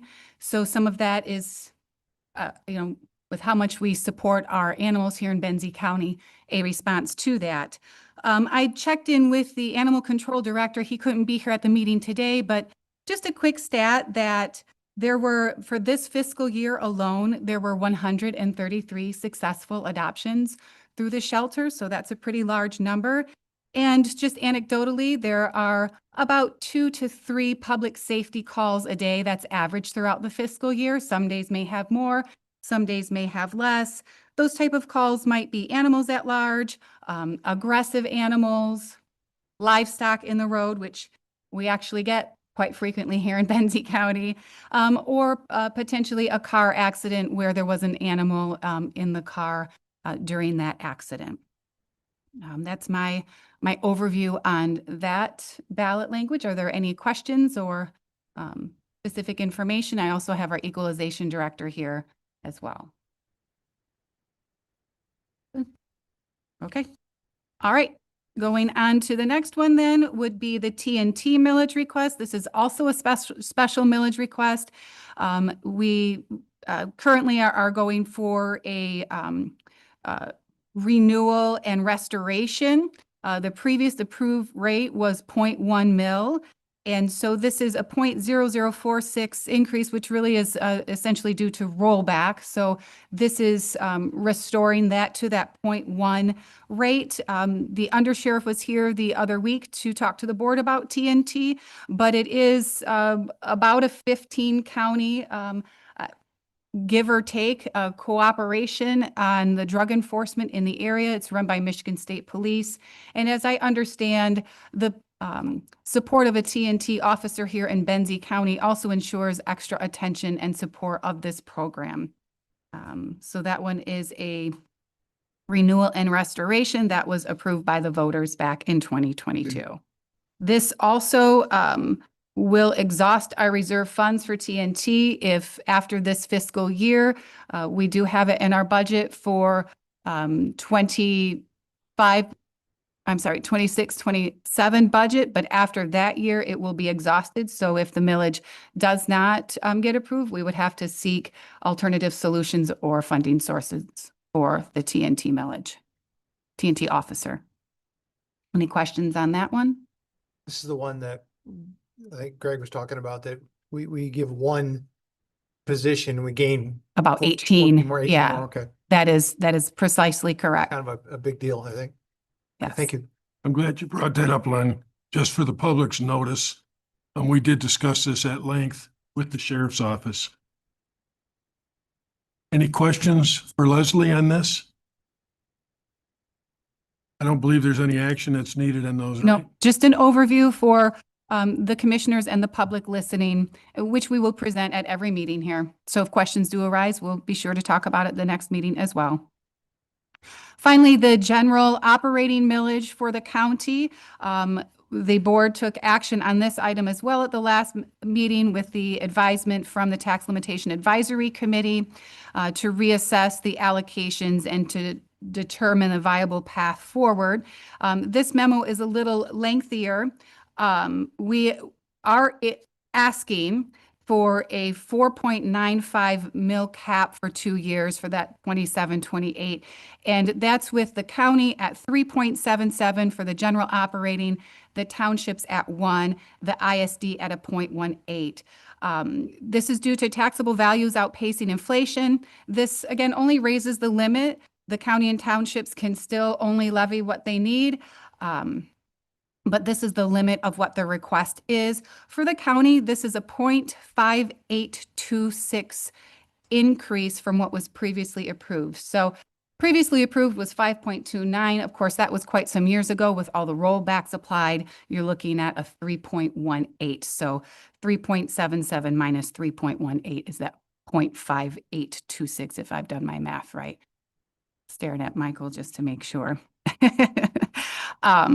So that will be on the November ballot as well. Again, I invite the public, if they do have any questions on the budget of the county or want to look at how we are spending our general operating budget, they are welcome to come into administration or call or email, and I'll certainly do my best to articulate the reasons for that. Michael Beach and I are also working internally with some great communication information for the public. We have our draft copies that we're finalizing right now. We'd like to review that with legal, and then that will be ready for public consumption and for commissioners to also use. This is really designed to be a factual piece of information that tells you the breakdown between the general operating millage, the animal control millage, the drug enforcement millage, and then also a great little chart that says, well, what would this cost my household on an annual basis if I lived in Elmira Township and these millages were levied? What would it cost if I was in Gilmore? So we're trying to make this information as digestible as possible because we understand it's very confusing to really understand Headley and the rollbacks and how does millage rate works and what's the market value of my house versus the taxable value of my house. So we're just trying to simplify this to have it be a really great educational piece. So we look forward to sharing that very soon. And as I mentioned, in the meantime, we're available for questions at my office or equalization as well. Are there any questions on the general operating millage or good? Okay, Leslie, just an observation comment. sure. We've identified what we believe the community's asking for in terms of communication. We've acknowledged that we probably need to really simplify that message. I know that you and Michael are working on that. One of the things that we heard was the townships on a limited basis said, we really weren't aware of what's going on, which quite frankly, I could debate. But in your communication plan, will you be including how we're bringing the townships up to speed? Yeah, I think we've all discussed this a little bit internally as well. Of course, we'll be in direct communication with the townships, with our information that we have. I am willing to go to township meetings if that be the direction of the board. But we really want to have that resource on social media. Some of the feedback I've heard from the public is when you go to our website and you're looking at our website on the phone, the mobile version versus the web browser, you have to scroll to see the general operating millage request information. Like the first thing is the agenda that pops up. So looking at how can that be a little bit more user-friendly from a mobile view standpoint. So that was one thing that the public had mentioned to me. The other one was, are you sharing this on Facebook? They hadn't seen it on Facebook. We had shared it, but potentially we might need to do that a little bit more. So we're taking the feedback from the public and we're asking them as well. They said, I can't find anything about this. Where is it? I went to your website. Well, it's on our website. It's on Facebook, but how would you get this information, right? What is the resource of the public? And I've always, I've asked them, like, if you're not on Facebook, how are you getting your source of information? And that really seems to be the question of the day, right? Everybody gets their information from different sources. And if there was a one size fits all, we certainly would use it. I think we're going to rely on commissioners as well at your township meetings to make sure that you're well versed in the information to be prepared to answer some of those questions, which I know that you all are, but just really arming you with the information this time to get that out at your own meetings too. So I just want to emphasize the importance of each one of us communicating with our townships and villages and the city to make sure they have the right information. What's equally as important is that we're consistent in that message. And I believe in part of your communication plan, you will be developing talking points that each commissioner can refer to. Is that correct?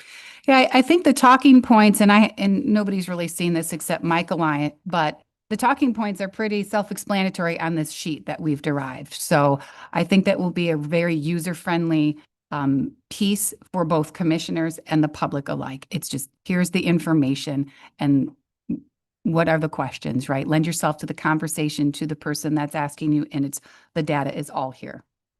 Commissioners are gonna have to carry the water on this. We don't have the resources or the time for Leslie to be making all of these meetings. It's a really short window because you have the mail-out ballots that'll happen sometime probably mid to late October. So that doesn't give us about 45 days, quite frankly, maybe 50 days. So we really need your help on this messaging.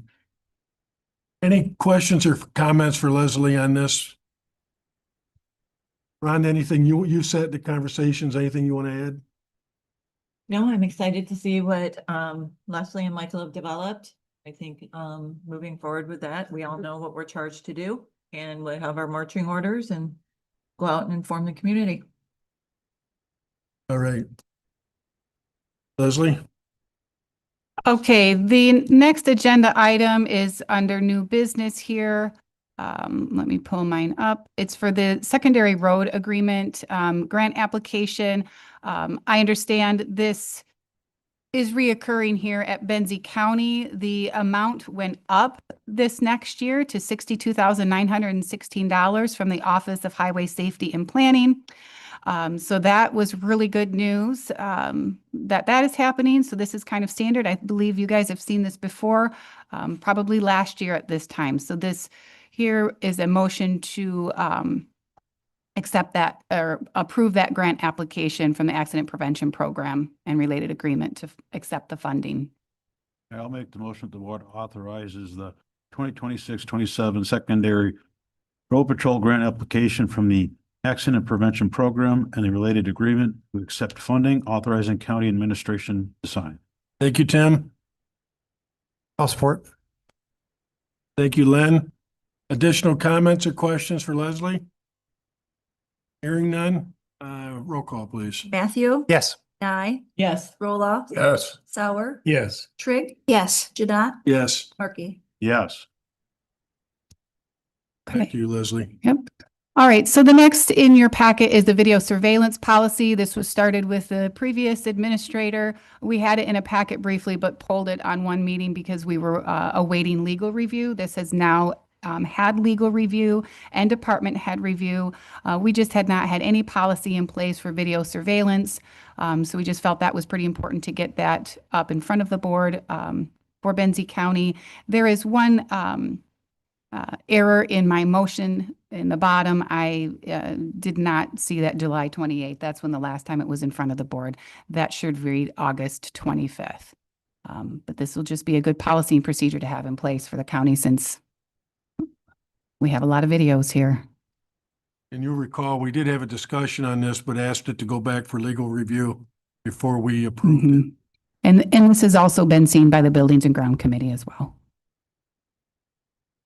Is there comments or questions regarding the policy? I do have a question, if I Please.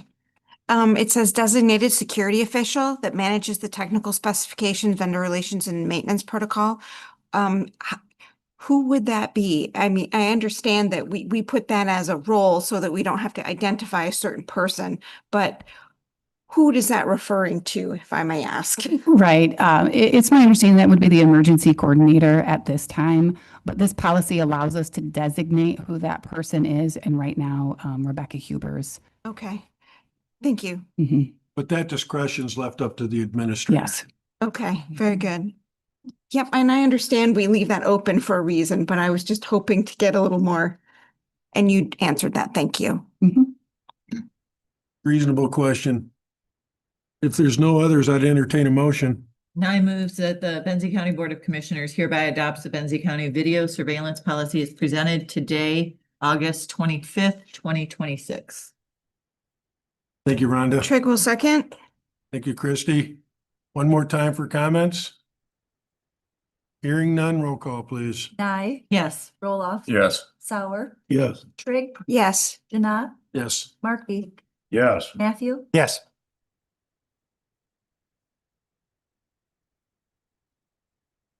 Very good. We're at Commissioner reports, and Rhonda, I'd like to start with you today. Sure, thank you. We had a couple meetings with Central Wellness. One was their regular meeting. No, one was my executive committee meeting. Had a couple reports there about Northern Lakes. Apparently, Linda Zeller, who is leading Northern Lakes now, has made great strides towards correcting course at that entity. Northern Lakes has gone from a $13 million deficit to a $1 million shortfall, which seems incredulous. So I said, you know, I need to understand how we go from 13 to 1 million. And the answer I received was they eliminated their contract with Raymond and they eliminated their CFO position, the current CFO. They reevaluated their residential contracts and they did a staff reduction and are really moving towards restructuring. So there were a lot of components in that, but that's notable, a stride like that, to go from that kind of deficit to $1 million. They also reported, and actually I have to backtrack, this was my regular Central Wellness meeting, to the insurance coverage at Central Wellness. They have 101 employees covered. They go through Blue Cross Blue Shield. They have a chiropractic and therapy riders on their insurance, and they had a reduction of 9.7% in their rates, which was phenomenal. I kind of looked incredulously at their HR person, like, how'd you do that? And she said she just really is, puts a lot of effort behind promoting the teletherapy and tele-office visits and, you know, of course, lower usage. I mean, just the luck of having healthy staff and that kind of thing. So I thought that was worth noting. We also had a Central Wellness special meeting. Municipal Solutions was there and we looked, reviewed, discussed 7 candidates to replace Chip Johnston. In that process, we eliminated 1 and are moving forward with 6 to get background checks, thoroughly vet, and then we are continuing to meet weekly to move towards a selection. I had a transition review meeting with Art, Katie, and Leslie, and they put a lot of effort into writing down exactly what was being dealt with currently, what we could anticipate in the future. It was very well thought out, and we were permitted to sit around the table and talk about what the transition looked like. And you could tell that Leslie and Katie had done the work before the meeting, and both were very comfortable with where they were at. So that was a good meeting to have. And Benzonia Township, they have a new sound system. They actually have microphones. You can hear them conducting the board business. It's huge. And it's loud. You don't struggle to hear.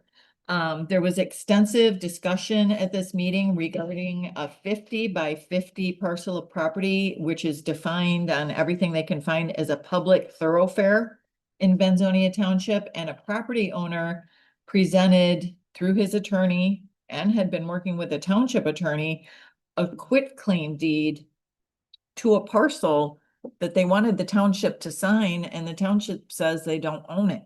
So why would they sign a quitclaim deed conveying something they don't own? This was an extensive discussion. No action was taken. It was suggested that they conduct a title search. That discussion morphed into why there isn't more awareness on the board's part of work being done with the attorneys. The attorney that was referenced is the third firm the township apparently has a relationship with. And so it was suggested that policy be updated to reflect which attorneys serve what purpose. That was a suggestion. And then policy was actually amended. There was a motion, support, and approval to require all board members are CC'd on all legal matters. And then finally, I had a final, for now, Area 31 sewer feasibility study meeting. The final presentation was given to the community. Wade Trim was waiting on final payment, which we approved. There was a thorough financial review of what had been spent to create to obtain the feasibility study. And based on that, the county and township should be receiving a check for $6,567.82. And each village should be receiving a check for $1,641.95. Once Wade Trim receives that final payment, we will have the final draft of the sewer feasibility study and a slide deck for the presentation. And the highest recommendation, really the only recommendation of all this work that went into this, was to tie in with Beulah when Beulah is able to allow something like that. And so we are at a pause because nothing can move forward until the ACO on the Beulah sewer system is lifted. And projections, maybe 2027. So that's what we're looking at. And beyond that, I had agenda review, and that's all I have. Comments or questions for Rhonda? I do have a question, if I may. What Please. is, there's a contract with Raymond. What is Raymond? Raymond was I believe, an audit financial firm that was assisting Northern Lakes. Raymond was also the firm that partnered with MAC to submit for the RFP. Oh, the plot thickens. Thank you. It does. Good They're an question. accounting and auditing firm, correct? Yes. Mhm. Anything else? Lynn? Okay. Start off with our LPT, LEPC meetings, various things we discussed, everything from FEMA assistance back from the flood that is still continuing, with various deadlines. We talked about a repeater in Crystal Mountain for, I guess, a ham radio kind of setup. It sounds like now that there's been a lot of back and forth between the one single person that controls that repeater kept telling our representative, yeah, we'll get, sure, I promise. And it's been going on for probably 9 months now. Now, I guess the guys said, okay, go, it's yours. The promise is now fulfilled. So hopefully next meeting, we'll get a report back that we do have an active repeater on Crystal Mountain that's going to help spread our area of usage, I guess. Also talked about, things like the Ironman, the different logistics related to that with the emergency management folks. And secondary sheltering was another issue. We're still looking for other entities out there that would like to participate in that if we have a big power outage or snowstorm for Snowmageddon kind of deal, So those are and the last thing is they canceled the September meeting. We're going to meet in October for our next meeting for that, along with mass care and human services stuff, a whole bunch of things. Cyber attacks, that was another issue that came out of the LPT meeting. And we hear in from all the different groups. Last time we heard from the FBI. Last time we heard a lot more from Michigan State Police when it has to do with cyber and other potential issues. Other things, did APs. My best experience, I think, of the last 2 weeks has been the Betsy Natural River zoning meeting. That was You can thank Rhonda. I call it 4.5 hours of fun, but including field trips. We had field trips out. We got to go out to the Winding River Campground, Leonard and Sherry Merrill's homestead out there. Then came back and did 3.5 hours of discussion just for those two groups, with multiple concerns. And there was a discussion: do we wrap them all into one? Do we consider them individually? And once we got all that on the fly logistics at the same time done, then we were able to kind of get to the root, I think, and Gary can speak more to this than I can, but finally we did provide variances for both organizations, both families, groups. So that worked out okay. Also, the EDC BRA, we did that as well, including what Art put down way better than I could ever say. The one thing I took from that meeting was we were able to finally, I think, explore individual backgrounds of the board themselves, and find out what strengths that they can actually bring. You know, I identified myself as the least capable person there, that my background was basically federal government and military. I might be able to contribute here and there, that kind of thing, but it was good to see everybody else and what they brought, business owners and other folks that had belonged to different boards throughout the years that had a lot of experience that we can really rely on when it comes to helping the chamber with the mission out there. Last thing, I guess, other than that, I've got a Board of Health meeting tomorrow, luckily here in Benzie, so not a large road trip. That's all I have. Rhonda, you picked the right time to stay away from that meeting, didn't you? It was a blast. What did you know that nobody else knew? I kept thinking, as I'm making my vote, I mean, what would Rhonda do? You know, would she say yes I and know no? what she was gonna do. She didn't show. I'm just happy for some of those 7-0 votes, because I figured, well, either way, I would have messed it up at all. There was a 4-3 vote though. Oh, Yeah. there was one item. Did you want any to that comment? Did you want to, or that topic? Yeah, it was, Lean into that microphone, would you? sorry. It's one of those things where you're not supposed to take into account that the things were already done. Yeah, Well, I mean, that's hard. see how it comes out type thing. And I think we had some really big questions about the campground and some of the things that had been done, and we took each one separately, made it drag on a little longer. The one we did decide, I guess, decide that we're gonna ask them to move them. And they were pre-built cabins, just put on pea gravel. There's no foundation, but they were on 6x6 or 8x8s or something treated, just sitting there.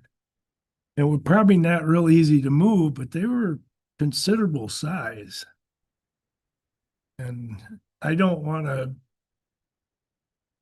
hurt anybody's ability to make a living working. So anyway, I think we hatched it out pretty good. So I think it was fair to everybody. And the other thing was pretty much strictly something that's been there in the family forever. And I mean, it was one of those locations I don't think you could see any of it from the river, to be honest with you. Worked out good. Gary, since you have the floor, Oh, you're gonna make me do the rest of it. was there anything else for Len? All right, Gary, you've got the floor. Gilmore Township, and it was brought up again about using an attorney to maybe the townships would go for their own operating millage, which I talked to Art about it, and it just seems to be that I'm getting conflicting information on this. And the part I didn't like, they were blaming the county for what happened. And then on top of it, you see what Elmira is attempting to do. And I don't know how you circumvent this. I would prefer that we all go for our own millage, but I don't think you can do it. So anyway, they were happy with the results of the year of the election by having it over in Benzonia. Thought that saved them a lot of money. More power to them. That was good. Walden Township, you can read all the rest of my stuff. Anyway, I did go to the Joyfield Planning Commission. And the Planning Commission recommended to the full board that they allow for recycling as part of their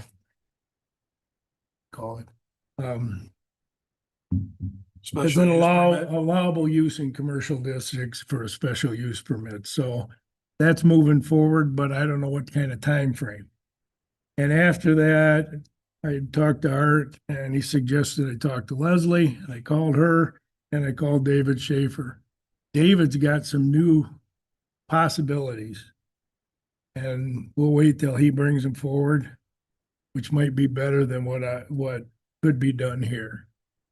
Because best case scenario that I can see, no matter what, whether the township, I don't see the township not approving it, but I don't see it as a permanent site. And I guess there's money available. Christie probably knows about this, to fix up a permanent site. So that might be something we'll look into. That's Dave's deal, so we'll let him do it.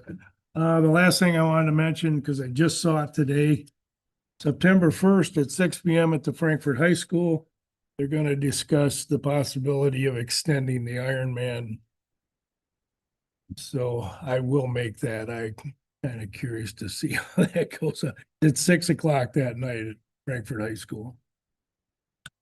About it, unless you got a question. I appreciate the fact to give us a report in advance. Leslie, I know we're stealing a lot of your admin report, but any comments you want to make regarding that recycling? Well, there's nothing official that's really come across my desk in a matter to inform the board, other than there is another site that is being discussed that is not too far away from the governmental center. And it's my understanding that's also a temporary solution. I'm waiting for more information from Dave Schaefer, who will be here on September 8th to give a presentation because there's other matters to discuss. So what I can do is prepare him in advance to talk about these things and the progress. A few emails have come my way, but I don't want to say with certainty that those things are happening. But it's hopeful there's other solutions. Other questions or comments for Gary? And Gary, just, I think a couple quick hits maybe. You sit on the Parks and Rec board? Didn't make it yesterday. My wife had cataract surgery. For some reason, she wanted me to drive her. I saw on their agenda something about renaming something. Oh, Leslie, Would you like- you seem yeah. seem like you Well- have something to say about that. well, that will be coming before the Board of Commission, but the Parks and Rec Commission is recommending that the Crystal Lake Access Site be called the Outlet at Railroad Point, as that seems to be what locals call it and understand. They say the outlet at Railroad Point, and they're talking about signage. They're talking about with that project, you know, the signs that are being removed, should it be replaced with a different name? There were some very passionate people on the Parks and Rec. We really appreciate their time and volunteering on that. But I have not done any legwork yet on why that area was named what it was to begin with. What does that look like when the board is faced with renaming a public access point? So there's a lot of things for me to still look into before it comes to the board, but it really was just like familiarity for your local nomenclature, that people are like, this is the outlet. The outlet at Railroad Point makes more sense than Crystal Lake Access Site because that seems like it's just boat access. So I think it was some really good conversation, but that's stemmed from signs being removed and how do we best replace them in a way that makes sense for the future of the naming of that area. Yeah, it just caught my attention on their agenda. Yeah, it was a fun conversation. But more to be discussed and Yeah. not going to be the highest priority we're working with between now and November, right? Indeed. Christie, I'm gonna jump back to you. Okay. So I was at the Tri-County Recycling, the Materials Management Committee meeting. And it was here. And for that, we basically approved the draft of the plan. So the draft has been approved. We are asking that the staff and Fishback come up with a plan as to, you know, what's next, roles and responsibilities, what we need to do next. Because again, the big thing after that is that the local units of government need to approve that plan. We also talked about a feasibility study. So the previous month we didn't meet. And so staff ended up working with Fishback. There is there was a stipulation in the MMP where it talked about there was $20,000 that was discretionary. And so staff ended up working with Fishback to do a feasibility study of the Keystone property in Grand Traverse County. And so yes, they're looking at making that a bigger composting facility. And so having that feasibility study can kind of move things forward. It won't be as big as we potentially need it, but it will be, but they have a plan to make it at least something that could accommodate us for a little while. So more to come on that. So that's just the feasibility study because they're going to apply for a grant to help make that bigger, better for all of us to use. Now, mind you, it's not going to be exactly what we need, but it's going to be a step in the right direction considering right now we don't have anything. So that was a big stride that that committee made. I also went to City of Frankfurt. Again, they're talking about the rec board possibly bringing lifeguarding back. You know, way back in the day, you know, we had lifeguards, and then a lot of municipalities stopped with that, and now it's coming back around. So that's the second time I've heard that. Something else that their chief of police talked about is they had he was looking at a study talking about speeding. And what this group of, I think, students did is looked at some of the things as to what is low cost, bigger bang for your buck to kind of help slow traffic down.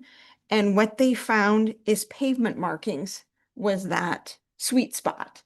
So basically, when you come into a lower speed zone, putting that speed limit sign or speed limit number on the road so that the person driving is seeing that on the road apparently is the sweet spot.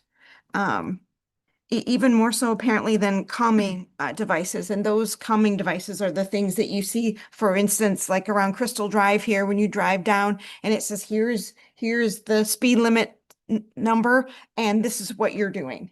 I mean, that works too. He said more bang for your buck is pavement markings. So City of Frankfurt is looking at pavement markings to help with that. They also, Heffron Hill, I don't know if all of you know Heffron Hill, but there is quite a few complaints that people are going too fast up that hill. And what they're looking at is they think that's kind of a perception thing, that people are actually going the correct speed, but because of how it's positioned, it looks like a car is approaching that much faster than it actually is. Very intriguing, very intriguing. So they're going to do some actual, yeah, they're going to sit out there with a radar gun, and they're going to have some people around, and they're going to actually show and demonstrate kind of that phenomenon. So just really interesting things. Didn't have a lot of business on the agenda though. Yeah, not a lot of actual business. And then the other thing, I went to Crystal Lake Township. There was a huge public comment on Josh Mills being in 3 different townships and being a zoning administrator for a lot of places. And her point of view was that's not a good thing. As I was sitting there thinking, well, there's probably not a lot of people with that skill set, which is probably why it's kind of like that, but that's all right. That's her opinion. I thought that was interesting.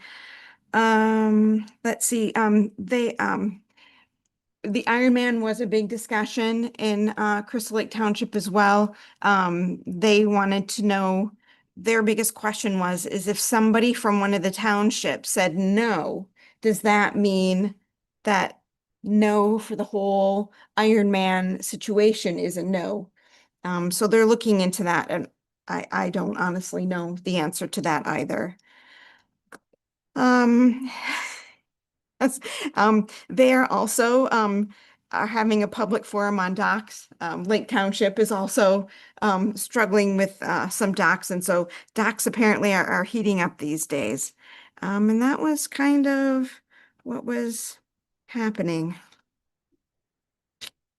My question is, was the complaint by It was a Public, public comment. public- It was a public I comment. didn't know if it was an official on the board? No, it was a public comment, Okay. basically Thank you. saying, you know, we have somebody who has fingers in a lot of pots, and does that make sense? And I mean, yes and no. I mean, I understand that person's point of view as well, right? When you have somebody who is in a lot of pots, that does look like a kind of a consolidation of power. But on the other hand, is that because this person, you know, is actually looking for power, or is it because the state of our county, in that there aren't a lot of people with these skill sets? So Zoning administrators are hard to come by. And if exactly. that person was willing to learn all that stuff, step up. Mm. That's how I look at it, because I'm nothing personal, but Josh is doing a great job, and he does it for a couple of my communities. Mhm. Yes. So anyway, like I said, it was just something that kind of took me by surprise. Mhm. Like I said, my thought was, it's probably that we don't have a lot of that expertise. Additional comments or questions for Christie? Christie, are you prepared to comment about the new tower and the dishes that are going on the new tower in Frankfurt? There was an article in the paper about it. That's why I bring it up. Yes, I don't, so they've been talking about this for a while, that structurally, the water tower will not be able to handle all of the extra things required for this technological day and age. And so the structure itself is burdened. And so some of the other cell providers want upgrades, and they want, you know, to give their customers better service, and that requires heavier equipment. Well, the water tower currently can't hold that. And so the city decided, well, let's look at something else. And so they wanted a site that was still on Tank Hill that was somewhat similar, but it's going to be a tower that will handle the weight of all of those extra technological devices, if you will, for cell use. And so they're trying to put it in a, you know, in a spot that isn't overly view blocking or whatever. But the problem with, again, Tank Hill too, is that it's surrounded by trees. And I believe in that article, they talked about the county's cell tower and how that is, at least isn't as obstructed by trees. But the city is trying to, you know, weigh some of those things, trying to be more cognizant of, you know, what's actually feasible. I only asked you to mention that because it was some discussion at a time where they would use the new tower that the county has control of. Well, yeah, I think that was mentioned in the paper, but I don't think that's, I haven't Not heard that that's what happening. was happening. Yes. Yeah, the city is the one that manages those relationships.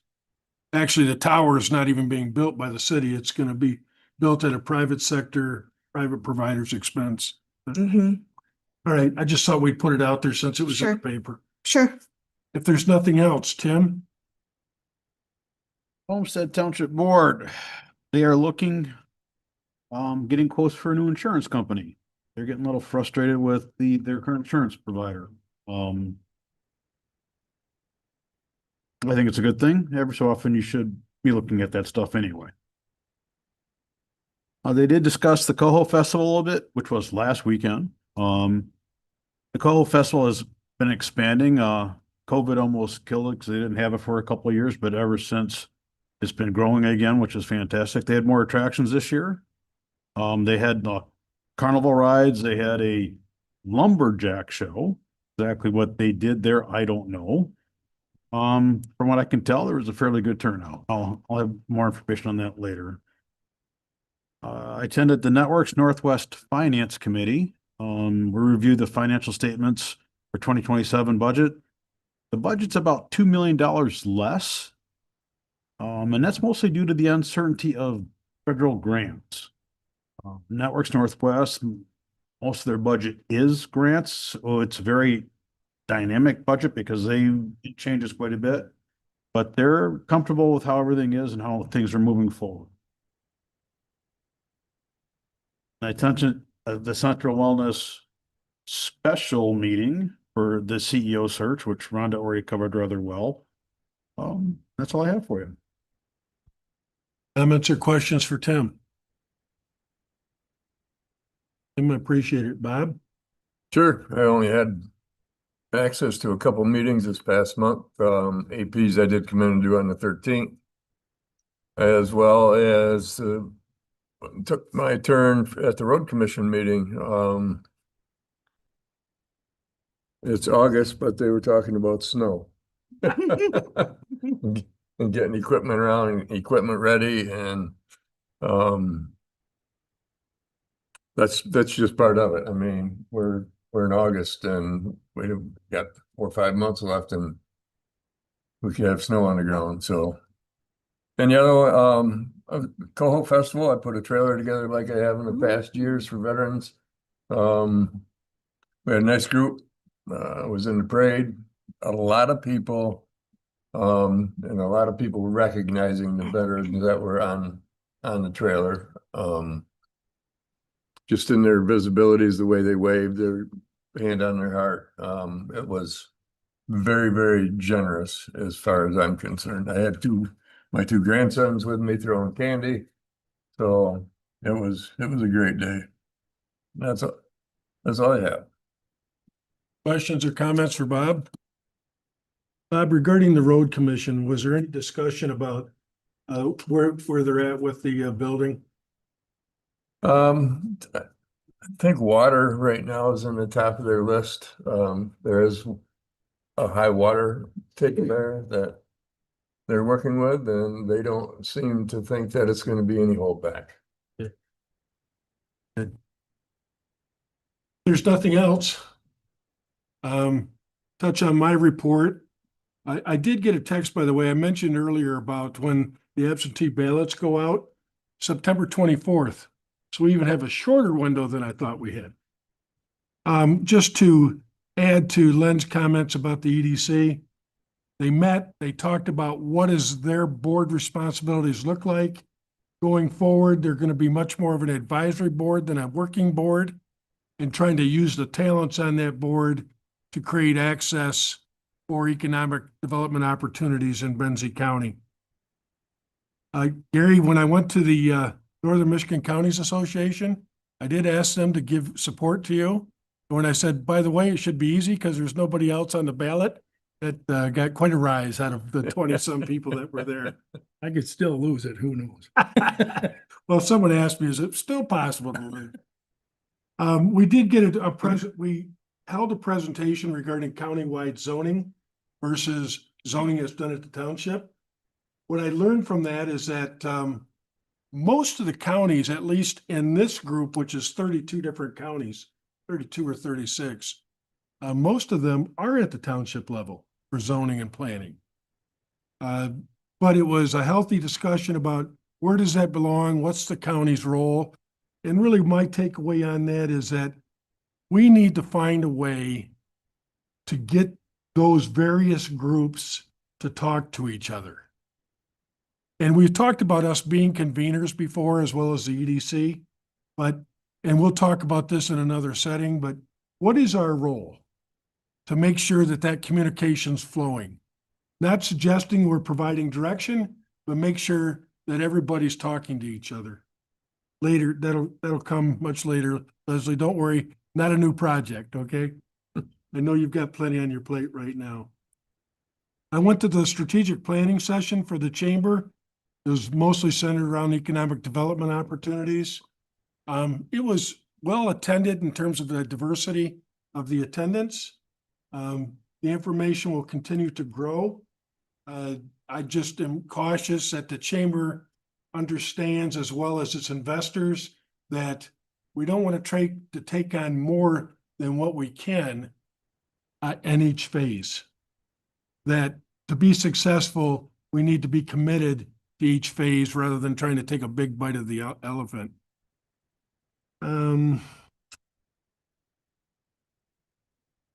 Last comment I'll make is at the Community Action Agency, we again talked about the what we've referred to as the Housing Stability Program. And I mentioned to you before that I have connected our treasurer to them. Just to remind you, that's grant money that's available. It could be for multiple years or not. We're yet to know, but it'll help those people that are struggling paying their property taxes to be able to get some subsidy so that they're not at risk of losing their property for lack of payment. And I'll open it up to questions. Leslie, as you're taking a drink. Sure. I waited till I caught you, right? Thank you. I was All right. hoping, I figured you would have had questions. Okay, obviously a lot going on in the administration office. I'll start with a little bit of HR and whatnot. We did have Nadia Gray, our IT support specialist, start. And one of the very first things I told her, I said is, hey, listen, if anything goes wrong in a board meeting, I need you in the room immediately. I think Karhu and Nadia were here in 3 minutes this morning. As it turns out, I just needed to restart the system. But just really great asset to have here at the county. The new staff and Karhu have been really stepping up lately. So that's been a fantastic transition here at Benzie County. Obviously, Katie, her last day was last week. As Rhonda mentioned, we have met extensively to make this transition as smooth as possible. That doesn't mean there aren't going to be hiccups, but so far we're doing a great job communicating here interdepartmentally. I do have department head meetings set up over the next 2 weeks just for my touch point with the department head to say, here's my list of what I think is going on in your department. Is there anything you need from me that I'm not aware of? I don't, essentially, I don't want anything to fall through the cracks. So I just want to maintain that sort of communication with the department heads. And so far those have been going very well. For me, and I think for them.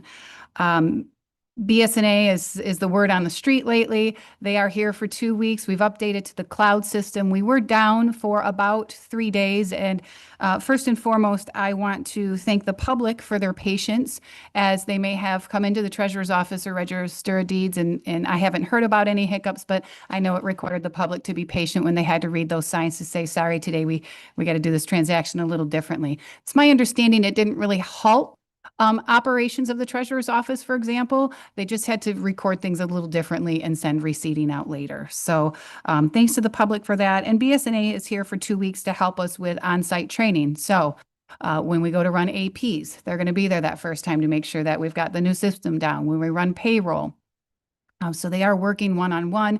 So I do recommend all commissioners and staff to make sure that they log in, because now's the time. Administration, we are not IT, and I do get a lot of the calls about, I can't get my password, I can't log in, I can't do this. Now's the time to try those things, because BSNA is here to help with that. So those are my HR updates. Well, I've got one more. Open enrollment begins tomorrow. So open enrollment is the 26th through September 2nd, and all full-time staff or people receiving benefits do need to log into Employee Navigator to go through your enrollment, even if you are on the plan currently. It does a few things. If you've had an address change, a phone number change, or maybe you mistyped an email last year and didn't know it, you can correct those things. And then, of course, if you want to change any benefits, open enrollment, you have 1 week to do that. Gallagher and some of our other partners will be on site the 27th and the 28th, both in the Sheriff's Department. later in the day, I believe it is, to assist those shift workers. We can't always make everything an 8 to 5. We need to make sure that we're accommodating all staff here at Benzie County, and they're on board to do that. So if you don't know your employee navigator login or password, you can send me an email and I can shoot out an password reset to you. But that is really important to note that that's the 26th, starting tomorrow through the 2nd, and then it ends. So that's about a week window for open enrollment. Outside, you may have noticed along the east side of the parking lot, there's some paint, there's a little bit of work, and Kyle is working with Blue Water, and essentially there's some spliced connections. So the lights on the east side haven't worked in, I think, about a year. And what they've discovered is that these connections are spliced and not put together very well, right? So when they go to fix one splice, then there's another splice that has an issue. And it's kind of like, I said, Kyle, in so many words, it's like a game of whack-a-mole, like where is that problem at? So they're running into some issues with it. And the new challenge is that the 911 fiber optics is underneath of that parking lot. So they don't just want to dig up and see if there's a splice that needs a repair, because if they risk cutting or cut that 911 fiber optic line, that is a big expense. So I think there's like a few more things that Kyle is working on with Blue Water to see if that can be repaired. If not, it will probably go back to the buildings and grounds, because we would have to look at a trench in the woods to lay a new line. So that is what's happening. A lot of people are asking me what's going on in the parking lot. That is what's happening right now, because ideally we want to restore the lights. In the wintertime, people do arrive early. It might be dark. So we're trying to do the best that we can to correct that, but it might turn into a bigger project than originally anticipated. I did attend a great meeting yesterday for the Point Betsy Shoreline Restoration Project. It was a meeting that I requested to really get a little bit more information. A memorandum of understanding came to my email from the Army Corps of Engineers, and I had legal review it, and it just called into some questions about the project on whose responsibility is the reporting and the interpretive emails and National Registry related work, because in the memorandum of understanding, it labels the county as being responsible. And so, my question was, well, have we had this discussion? Do we know who's responsible? And it was a wonderful timed event. I had Peter Hink was there, Grant Porteous, and Chuck Clark came to the meeting, and we really talked about these things and recognized that we did need to have some additional conversation on that. The grant has been extended. I don't think they're going to be digging in that area this year, because it will save money on the project, since the state did just extend the grant. They're looking at extending that digging. Plus, nothing can happen until this memorandum of understanding is approved, and that takes board approval anyway. So after a lengthy meeting yesterday, we're going to follow up with what does this look like? What is the plan? Who is covering this? Where does the responsibility really lie? And do we need to have more agreements in place with the Friends and the county? Then we'll be bringing that to the board in all one cohesive presentation and discussion, hopefully September 22nd. If we get everything back in time. But that was a great meeting that I really appreciated those gentlemen pivoting and scheduling that at a moment's notice, really. Those are my my updates. Is there any questions on anything? I'm sure there's a lot more updates I could give, but. How long is the grant extended? Just another year? I think it's just another year, yeah. But don't quote me on that. 5.2? Yeah, that's it, yeah. It is the end of September next year. Yeah. And the other thing we discussed as well is the payment process of some of these invoices. For example, in the past, if it was, maybe a $10,000 invoice, the county would pay and then the Friends would reimburse. And well, now the invoices are $433,000. So the county's not going to pay that and get reimbursed. So we talked about, let's in the future have this plan in place. So, and we did, we lined out a great process on the Friends approval process and the county not cutting a check until we know that that check is approved and on the way. So that way it's a little better tracking for both of us. So really good conversation on that. Tim? Yeah, I used to be the liaison for the Friends of Point Betsy Lighthouse, and we kind of removed some of those positions.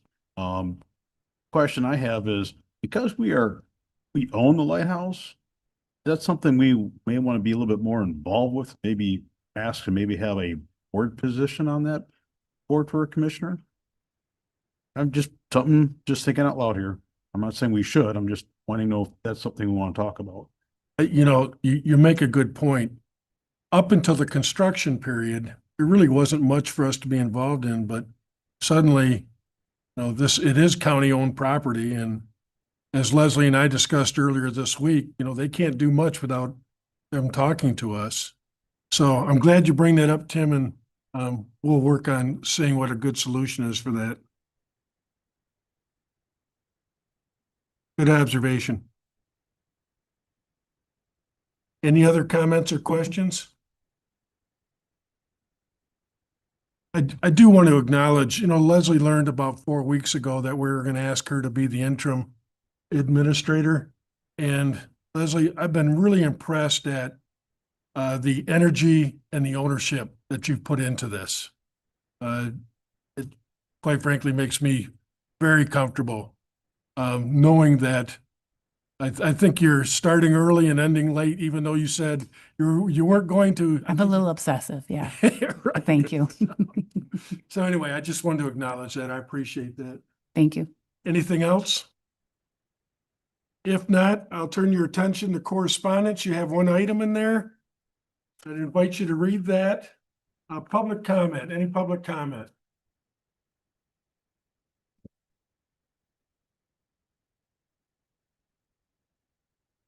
Good morning.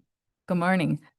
Annie Browning from the city of Frankfurt. I haven't been up here in some time, so I thought I'd get up here. I really wanted to share my thoughts about Headley. I worked at the city of Frankfurt voting precinct during the primary. And there were a lot of questions about that. One thing that I ran into a lot was people they were aware of the Headley and then they wanted to support it, but then they saw this language, which I understand is from the state of Michigan language for the ballot proposal, but seemed like a lot of people were confused about that. Also, I was thinking about the Headley, like the strategy that is used to get the Headley passed. And one thing that I thought about that is, why was the Headley amendment passed in the first place? I mean, I think it was because they didn't want property or tax revenue to the county to increase as property values increase. Like it shouldn't be direct correlation.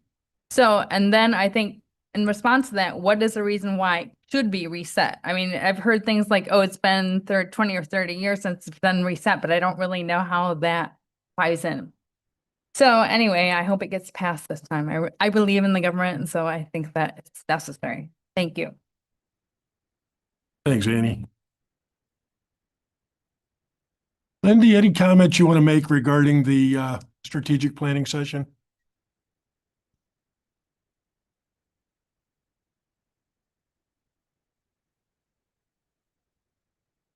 Lindy also sat through that meeting, and I thought maybe she might have something to add, but we're going to be getting a fuller report probably from John Willow at some point anyway. If there's no other public comment, we'll close that and move for adjournment. Motion to adjourn. Second.